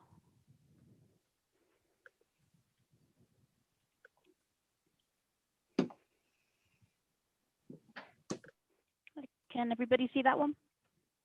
Oh, yeah. Yep. Okay, See it. Thank you. So I'll just begin by saying there are no further updates since the officer report was published. This application seeks full planning permission for the siting of two biomass boilers that adjoin existing shower blocks at Dornerfield camping site, which is located to the north of Ipplepen. The site is set in and around the immediate setting of the Grade 2 star listed farmhouse and its associated buildings to the east of the site. The boilers have already been constructed. One of the sheds is located 100 metres to the west of the listed building, and the boiler shed to the south, shown here, cannot be viewed from the listed building. Both sheds are identical in design, and this is a floor plan showing the internal configuration of the boiler shed. And a view of the elevations. So the sheds feature dual pitched roofs with a metal flue and measure 5.2 metres in width, 3.2 metres in depth, and have a ridge height of 3 metres. So here's a photograph of the shed, which is the closest to the listed farmhouse, 100 metres to the west, and in context with its associated shower and laundry block. So that's the shed there, shown in the background. The other shed is located to the next to the shower block to the south of the site, which is close to Black Rock Copse and is mainly hidden from view as it's between its associated shower block and the boundary hedge of the site. Whilst visible, both appear subservient to the shower blocks they are associated with and match in terms of roof form and materials.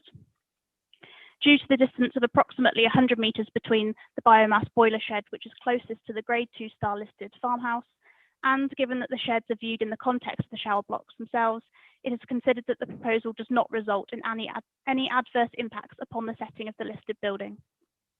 The biomass boilers have been on site since October 2019 and have been providing hot water to the shower blocks at the camping site via a renewable energy source. As such, the proposal contributes towards achieving the carbon emissions target in policy S7 of the local plan, and it is considered that the boilers support our transition to a low carbon future. It is considered that the proposal does not result in any adverse amenity or visual impacts, and therefore it is recommended for approval. Thank you. Thank you. Okay, so if we could go back, and can I now invite John Phillips to speak for up to 3 minutes, which will start when you start speaking. Yes, can everybody hear me okay? Yes, I can. Yeah. Thank you. Yes, thank you, Chair and members, for allowing me to address the committee to explain the context of this application. Back in 2016, the oil-fired boilers were at the end of their normal life or useful life, and so the decision was taken by the owners of Dornfield to heavily invest in renewables, and the boilers were bought at a cost of approximately £100,000. The new boilers could not be accommodated in the existing boiler houses as they are physically 3 times the size. So the manufacturers provided the owners with standard building design, which they stated was covered by permitted development, hence no planning was required.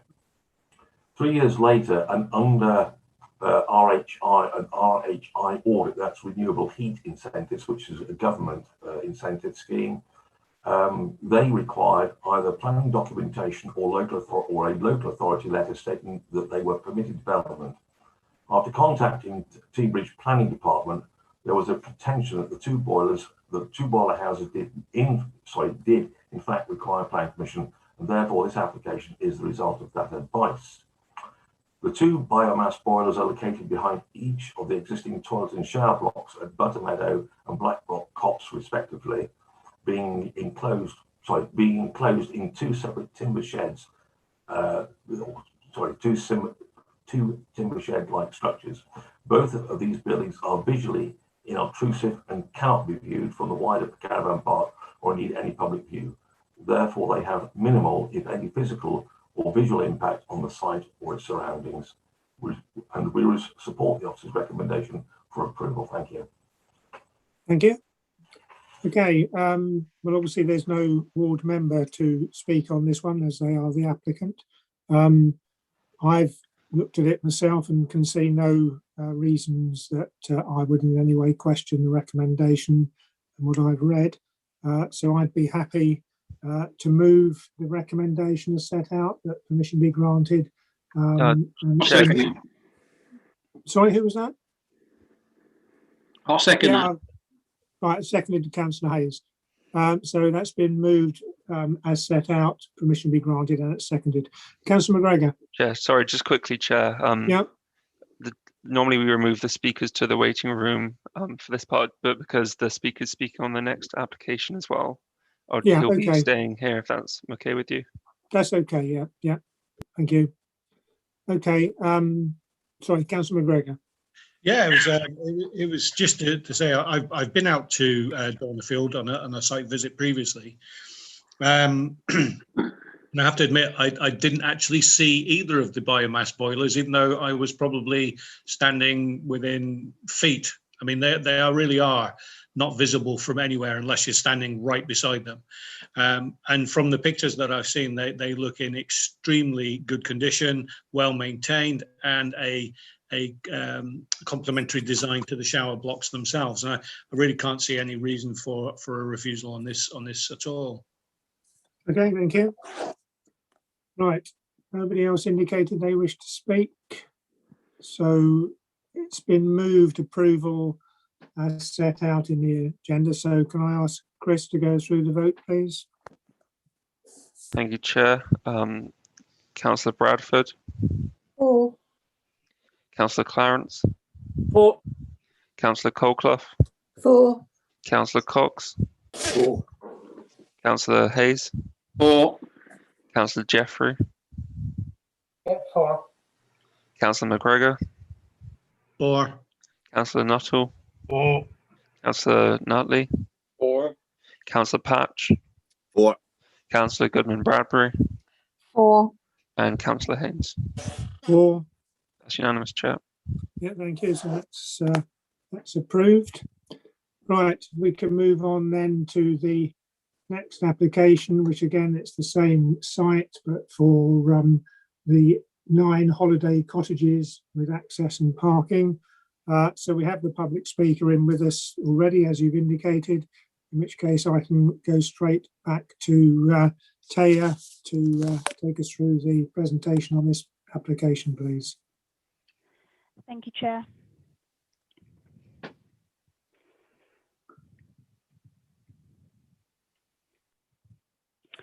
Okay, so again, there are no further updates since the officer report was published on this one. So this application seeks full planning permission for the construction of a courtyard development comprising 9 holiday cottages together with access and parking at Dornerfield camping site. The site is set in and around the immediate setting of the Grade 2 Star listed farmhouse and its associated outbuildings. And this application seeks to renew the previous permission allowed at appeal in 2017. This permission has since expired and the plans shown today are identical to the previous permission in all respects. As a reminder to the site's context, the siting of the development is within an existing area known as the Orchard, located to the west of the Grade 2 Star listed farmhouse, and adjoining walled garden. It is currently used for camping and caravan pitches and has associated servicing hookups within the field itself. Vehicular access is taken from the existing hard standing within the site, and the proposed parking area adjoins the walled garden. Individual access to each cottage is from the courtyard itself, with the rest of the site proposed to be planted up with fruit trees. The elevations as shown are per the previous permission, and materials include local rubble stone, rendered blockwork and weatherboard panels with slate pitched roofs, including solar panel inserts and roof lights. All windows and doors would be stained timber. So just a little walkthrough of the site. So this would be the vehicular access into the orchard area. You can see the walled garden there in the background. This is looking from the access straight through to the site, and you can see one of the existing shower blocks there in the background. And again, looking towards the walled garden from the south of the site. And looking from above the site in context with the Grade 2 Star listed farmhouse, which is in the background here, with the adjoining walled garden. So in view of its close proximity to the listed building, our conservation officer considers that the proposal would result in some harm on the setting and does maintain their objection. However, it is important to note the planning history on the site when coming to a conclusion on the impact. As a reminder, there is also a partially implemented planning permission dating back to 1989 for 7 detached log cabins on the site. At the time of the 2017 appeal, the inspector concluded that the harm resulting from the 1989 permission would be substantial and found the appeal scheme to be preferable to that alternative. The proposed development set out today is identical to that permitted in 2017. As this permission is still relatively recent, it is not considered that there have been significant in-principle changes to the policy framework or additional case law that would change the position since this 2017 permission. And therefore, I am recommending approval of the application subject to conditions. Thank you. Okay, thank you. Right, once again then, if I can invite John Phillips, up to 3 minutes on this application. Over to you, John. You're muted. Yep. That's thank you. Yes, I hope I'm not going to repeat any of the points which the officer has already made, but I simply again to put this in context. The first application was submitted in 2010 and was approved and supported by Cambridge District Council in English Heritage as a preferable location for holiday. The application was submitted in 2010 and was approved and supported by Cambridge District Council and English Heritage as a preferable scheme to a holiday lodges permission which was granted in 1989 and enacted. The 1989 permission is therefore extant and recognised by the council as such. Unfortunately, due to the financial crisis at the time, the project was never started and planning actually expired. Planning renewal was applied for in 2016 and went to appeal, which was upheld by the inspector. But again, the project has not been started for many reasons, not least the pandemic, with its devastating impact on the tourism and the hospitality sector. Hence, the owners have again applied for permission, hoping that the project will be able to start as soon as conditions are more favourable. The scheme is identical in all respects to that permitted by the council in 2011 and subsequently allowed on appeal in 2017. I'd just like to say that we would support the officer's recommendation for approval. Thank you very much. Thank you. Okay, so Chris, if you could now move the public speaker to the waiting room, as is your normal practice. Yep, he's in there now, Chair. Right, thank you. Okay, well, as before, no ward member to speak on this one. I'll explain what my view is and others may wish to come in. As I see the situation, the existing appeal decision is the most significant point here. And given that, even though one might have some sympathy with the views expressed about the by one of our officers about the impact on the heritage assets, I would have to go along with the recommendation that's before us because it's in line with the previous appeal decision. Anyone else wish to say anything?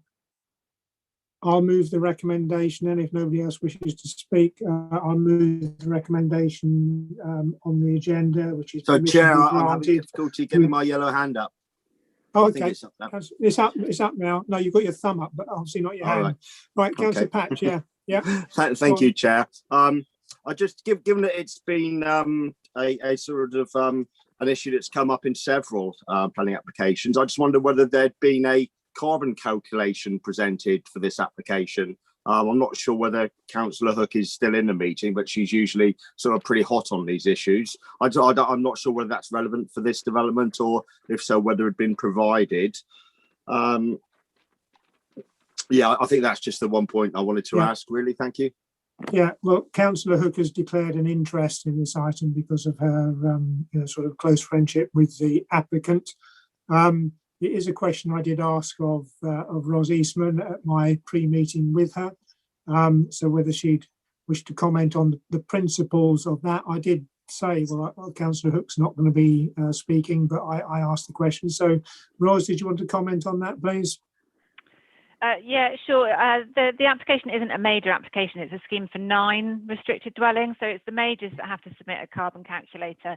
The requirement for other schemes less than 10 dwellings is that they demonstrate how they've sought to minimise their carbon footprint. And whilst we've had limited information in those explicit terms in relation to this site, the fact that we have solar panels on the roof and that it would be a modern building built in accordance with current building regs, or if not future building regs, together with the fact that we've previously demonstrated support for domestic tourism as a potential alternative to international tourism, meant that we were satisfied that the impacts in this instance were acceptable and compliant with EN3.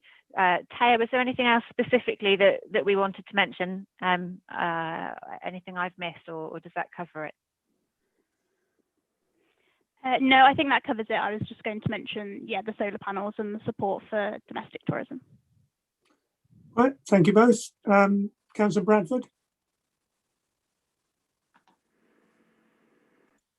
Thank you, Chair. I just wanted to ask, there are trees in the picture. If those trees are going to be left there, I know there are some going to be planted, but are those ones that are there, are they going to be left, please? Taya? Yeah, so all of the trees that are currently on site will remain. It's just the fruit trees that are going to be planted to the south of the site. They're new. All existing hedgerows and trees will remain. Thank you. I got Councillor McGregor, you did have your hand up, but doesn't appear to be now. No, it's been covered by Right. Ross. Okay. Thank you. And Councillor Bradford, your hand, you can take that down now, I presume. Right. Well, I had moved the recommendation as set out with the 12 conditions, and then that wasn't seconded because Councillor Patch came in, I think, that he hadn't been able to get my attention. So Councillor Goodman-Bradbury's put her hand up. So are you seconding? I'm happy to second that, Chair. Right, okay, thank you. Nobody else wishing to speak? Nobody's indicated, in which case then can we go to the vote? So the vote is that permission be granted as set out in the agenda. So Chris, can you take us through that, please? Thank you, Chair. Councillor Bradford. Abstain. Councillor Clarence. For. Councillor Colclough. For. Councillor Cox. Sorry, 4. Councillor Hayes. For. Councillor Jeffrey. For. Councillor McGregor. 4. Councillor Nuttall. For. Councillor Nutley. 4. Councillor Patch. 4. Councillor Goodman-Bradbury. 4. And Councillor Haynes. 4. I believe that's 11, 4 and 1 abstention. Yep, that's correct. So that is approved. Permission has been granted. Right. Can we move on now then, please, to the final application on the list? That's 6E, which is Applegarth, Littlefield, Bishop Stainton.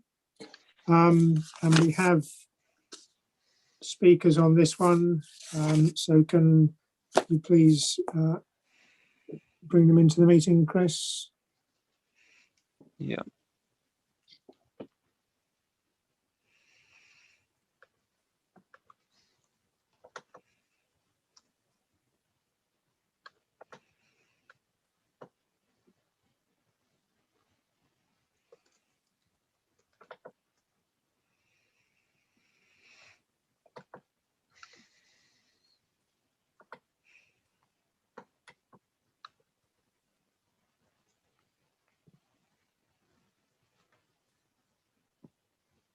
We're just waiting for the supporter to turn the camera on, Chair. Oh yeah, Or I just can see the right, supporters there. Okay, thank you. Right, so, and they're both muted, thank you. So speakers, I'll ask you to unmute when it's your turn to speak. I'll invite you to speak once we've had the presentation from the officer.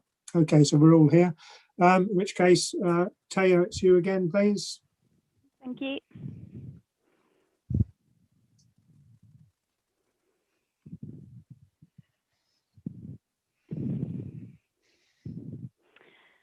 Okay, so again, there are no further updates since the officer report was published. So this application seeks full planning permission for the subdivision of the existing garden at the property known as Applegarth and the construction of a new 2-storey dwelling with associated off-street parking area.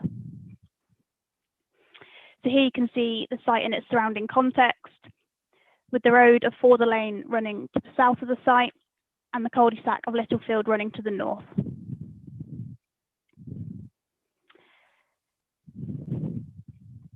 And here's a photograph of the existing garden at Applegarth. Applegarth would be to the left of this photograph, and you can see the adjacent properties of Littlefield in the background there as well. So the proposed dwelling would sit to the east of the property of Applegarth and would take both its pedestrian and vehicular access off Littlefield. Given the levels of the site, entry to the property will be at first floor level, with all living space to be on this level to include a balcony area to the south. 3 bedrooms are proposed at ground floor level, leading out to a rear garden area. Here's a view of the south elevation, showing the distance between the proposed dwelling and the existing property of Applegarth to be approximately 18 metres. And the proposed balcony can be seen here on the south elevation as well. A view of the west elevation, showing the difference in site levels between the road of Littlefield here on the left of the screen, the porch entrance to the new property, coming down to the rear garden area here underneath the balcony, and then down again to Forder Lane.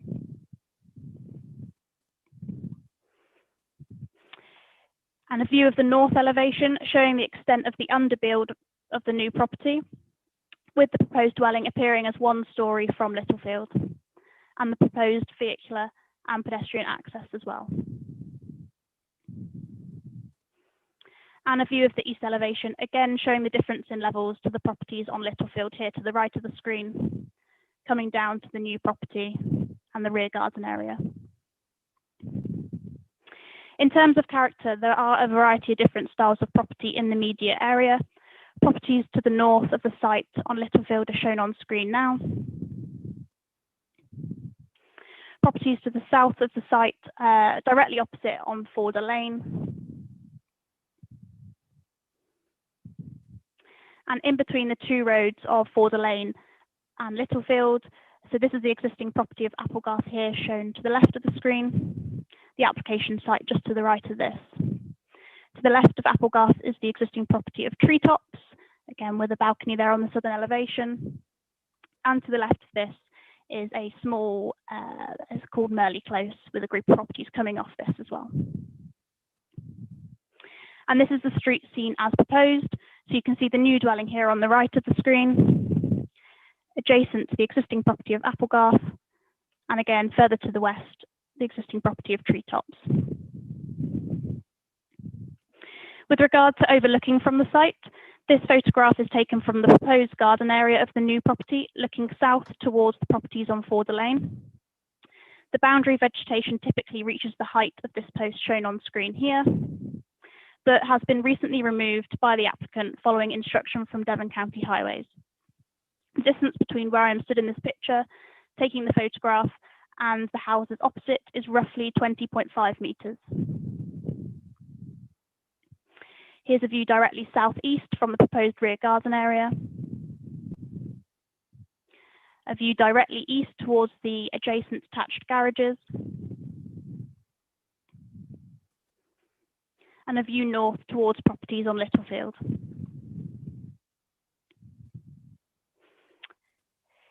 Here's a photograph showing a view from the corner of the southern elevation of the new property towards the existing property of Applegarth. And this distance is roughly 18 metres from elevation to elevation.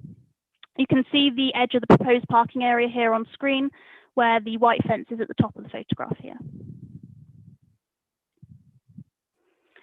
So the proposed access is to be taken off Littlefield with space for 2 parked cars. Whilst there is currently some informal on-street car parking occurring on Littlefield, it is considered that the access itself is suitable and can be utilised safely by 2 cars. The County Highways engineer has also visited the site itself and has no highways objection, and has agreed that the turning circle is similar to those of the adjacent garages and properties further up Littlefield. Given that Littlefield is a cul-de-sac, traffic is relatively light and visibility can be achieved for vehicles travelling at these lower speeds. The parking arrangements for Applegarth remain the same as existing. It's considered that the site can accommodate the additional dwelling without having any adverse impact on the character of the local area and residential amenity, and therefore I am recommending approval of this application subject to conditions. Thank you. Thank you.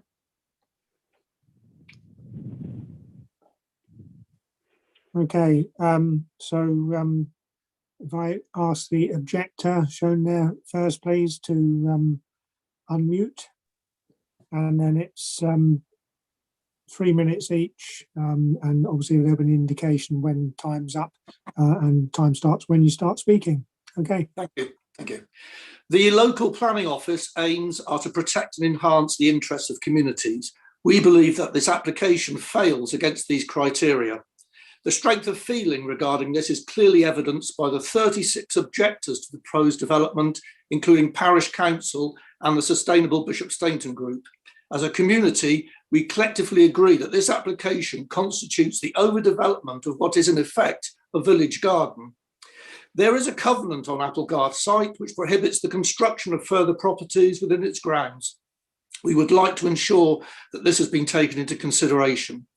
The Teignbridge local plan states that the development should perform well against, I quote, the impact on the residential amenity of existing buildings, particularly with regard to privacy, outlook, light and security.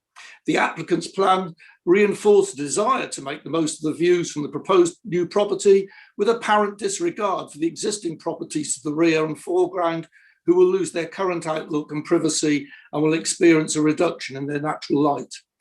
The new building proposes its entrance from Littlefield, which is a narrow and often congested road.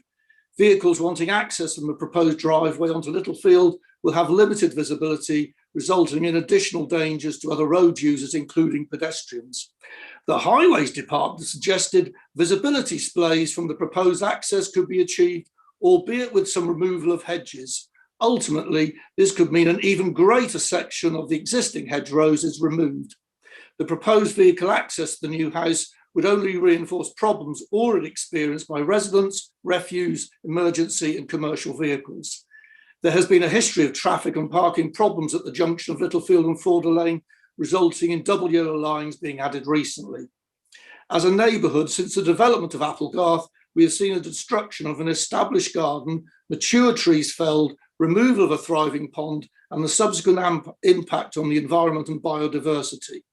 It is very clear in the Teignbridge plan that these are the things we should be striving to preserve. The scale and design of the new build will result in an elevated house extending above the hedge line, dominating the small plot and adversely affecting the appearance of the road. The plan involving deep excavation of the site very close to the boundaries of Littlefield and Forder Lane is a serious concern. Knowing there are subterranean water courses in this part of the village, there is a real possibility that the excavation work could result in subsidence or structural damage. I have lived in the village for over 40 years, witnessed and supported some characterful developments, so this is by no means a case of not in my backyard. This development goes against all we're trying to develop locally in trying to create a greener, more sustainable community. Should this proposal be approved, it will inevitably set a precedent for building on other inappropriate sites around the village. The sole beneficiary of this will be the developer at the expense of the neighbourhood, community and village in general. On behalf of the local community, that's time. I would urge this committee to review. Thank you. Thank you. Okay, if I could now ask the supporter, again, 3 minutes. If the objector, could you please mute your microphone now? Thank you. Okay, supporter. Thank you. Good afternoon. I represent White Cove Architecture. And can you turn up your volume on your device slightly? Yeah, sure. Then we'll restart the... No worries. Okay to go? Yeah, go on.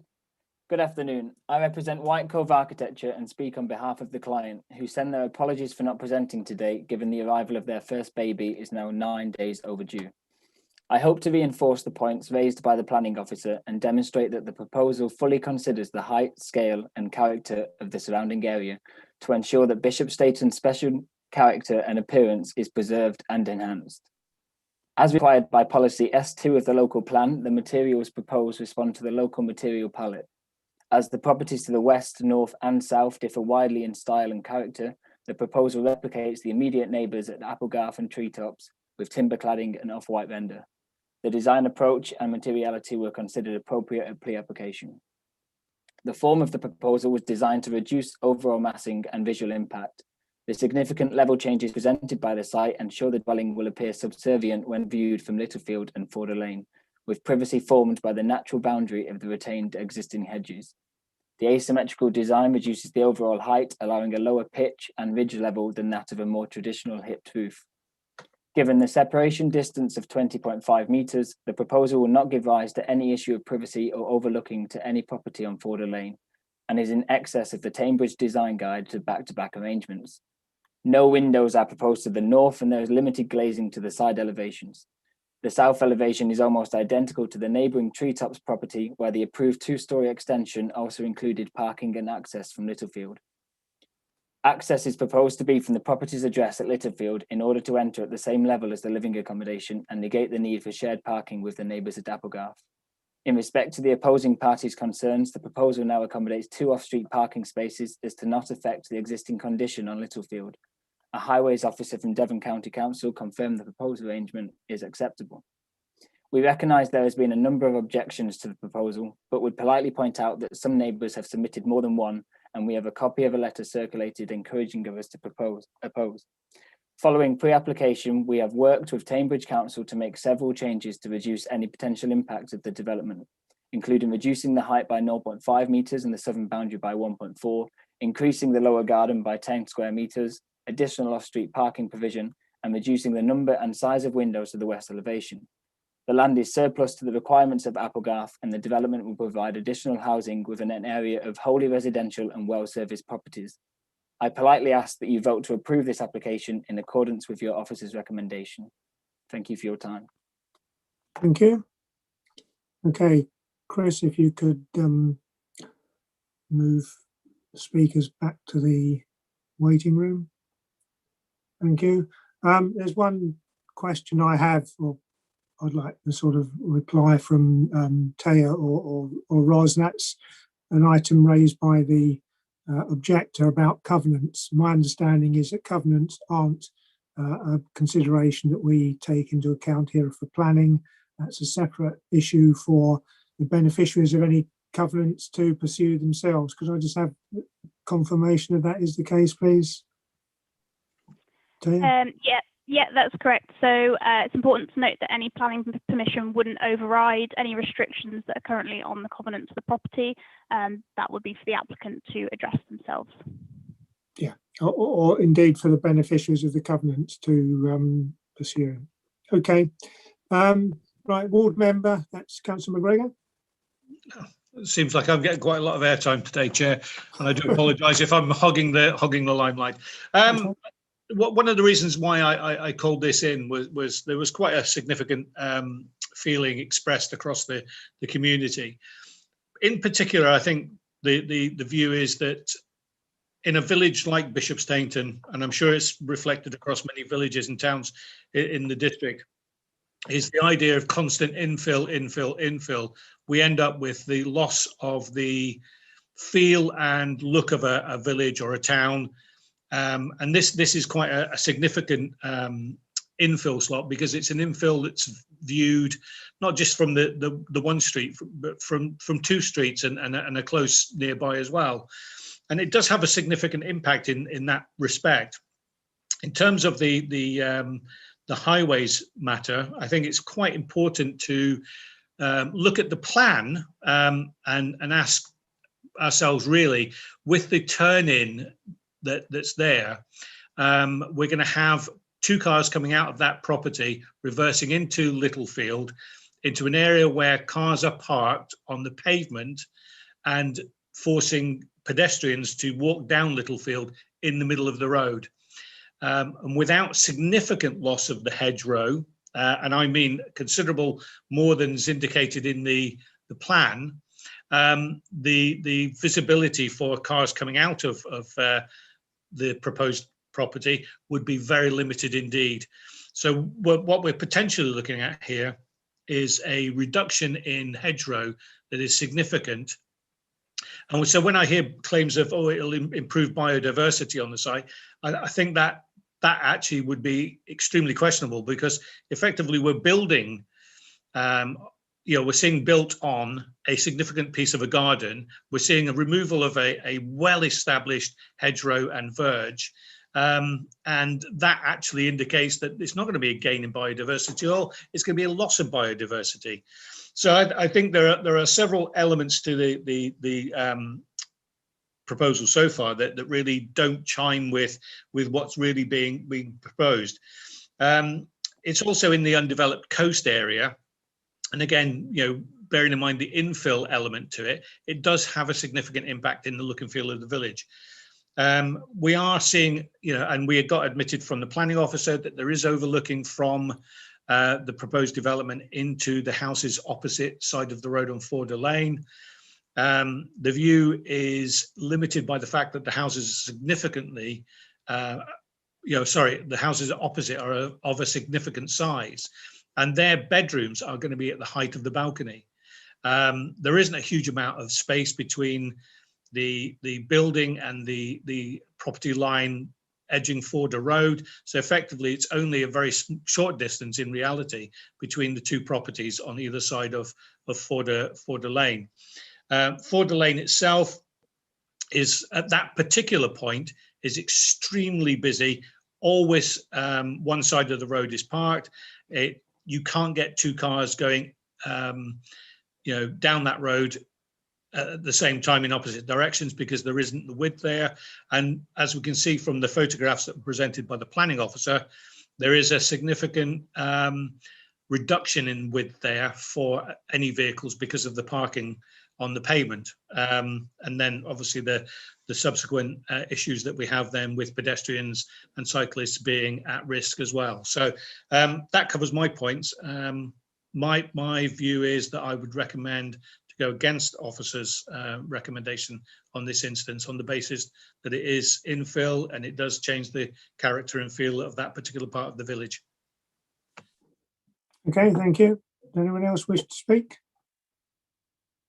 Councillor Hook.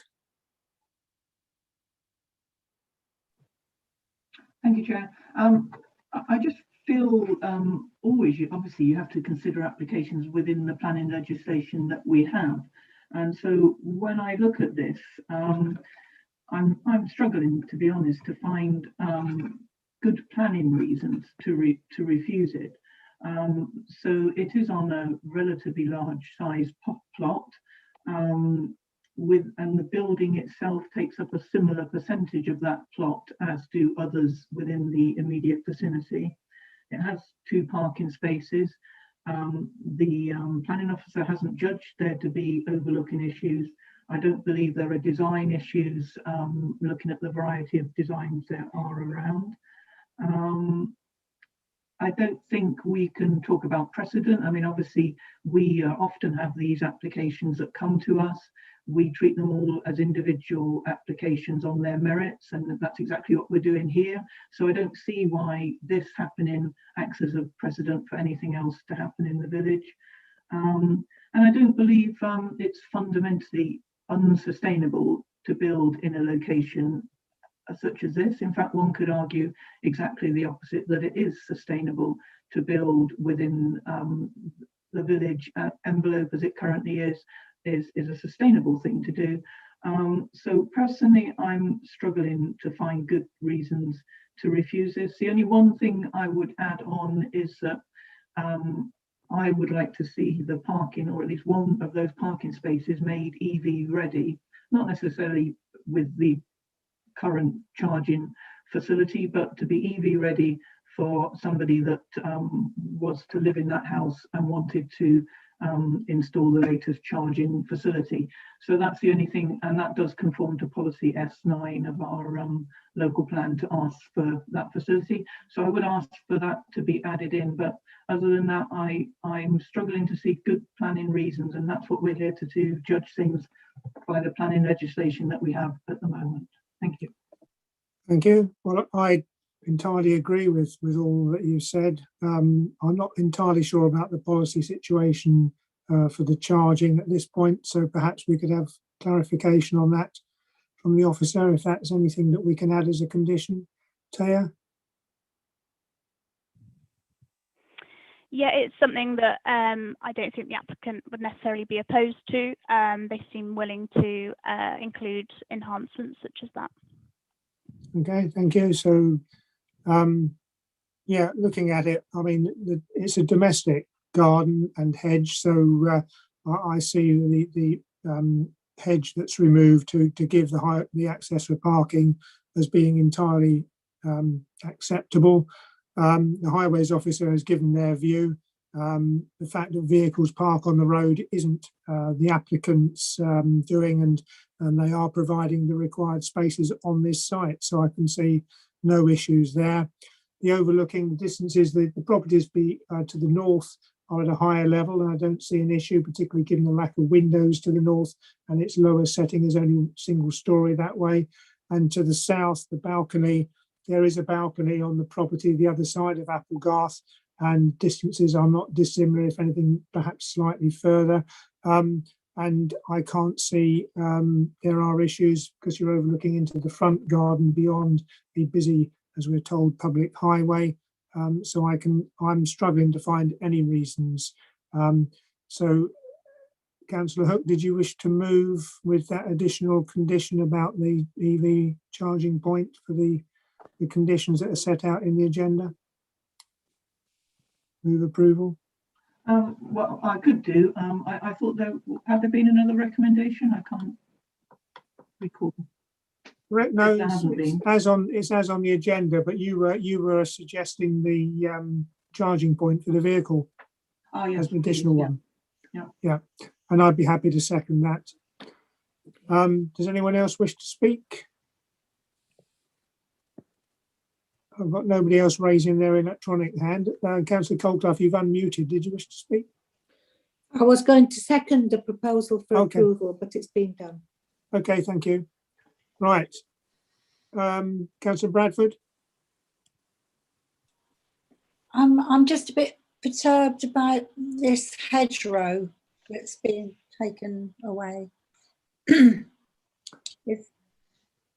Well, it's a domestic. It's not as though it was a hedgerow, sort of agricultural field in the countryside. We're talking about a domestic hedgerow, which sort of is something that in an urban area isn't a thing that is of any consequence, shall we say, in terms of what we would normally not permit. Okay, I've got Councillor McGregor wishing to come back again. Thanks, Chair. It's just to say, I do accept your point. It is in an urban setting, but that particular garden and that particular hedge are untouched and undisturbed in real terms. So and if you look at the pictures of the garden, it's quite unkempt. So we are. I think we do need to recognise that there is going to be a loss of biodiversity, not a gain, from developing this site. That biodiversity, whether we call it a rural or an urban hedgerow, is significant, and I think we do need to be cognizant of that as well. Okay. Anybody else wish to speak? No. In which case, then the motion before us is that permission be granted with the conditions set out, plus the electric vehicle charging point. So can I ask Chris to take the vote on that, please? Thank you, Chair. Councillor Bradford. Against. Councillor Clarence. For. Councillor Colclough. For. Councillor Cox. Abstain. Councillor Hayes. For. Councillor Hook.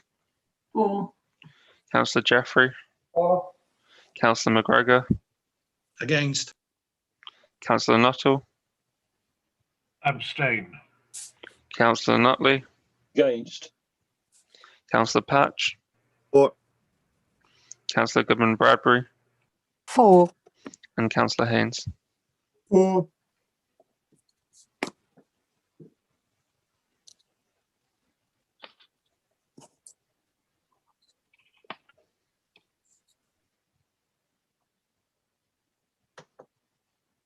I had that as 8-3-2, Chair. That's correct. 8 for, 3 against, and 2 abstentions. So that's carried. Permission is granted.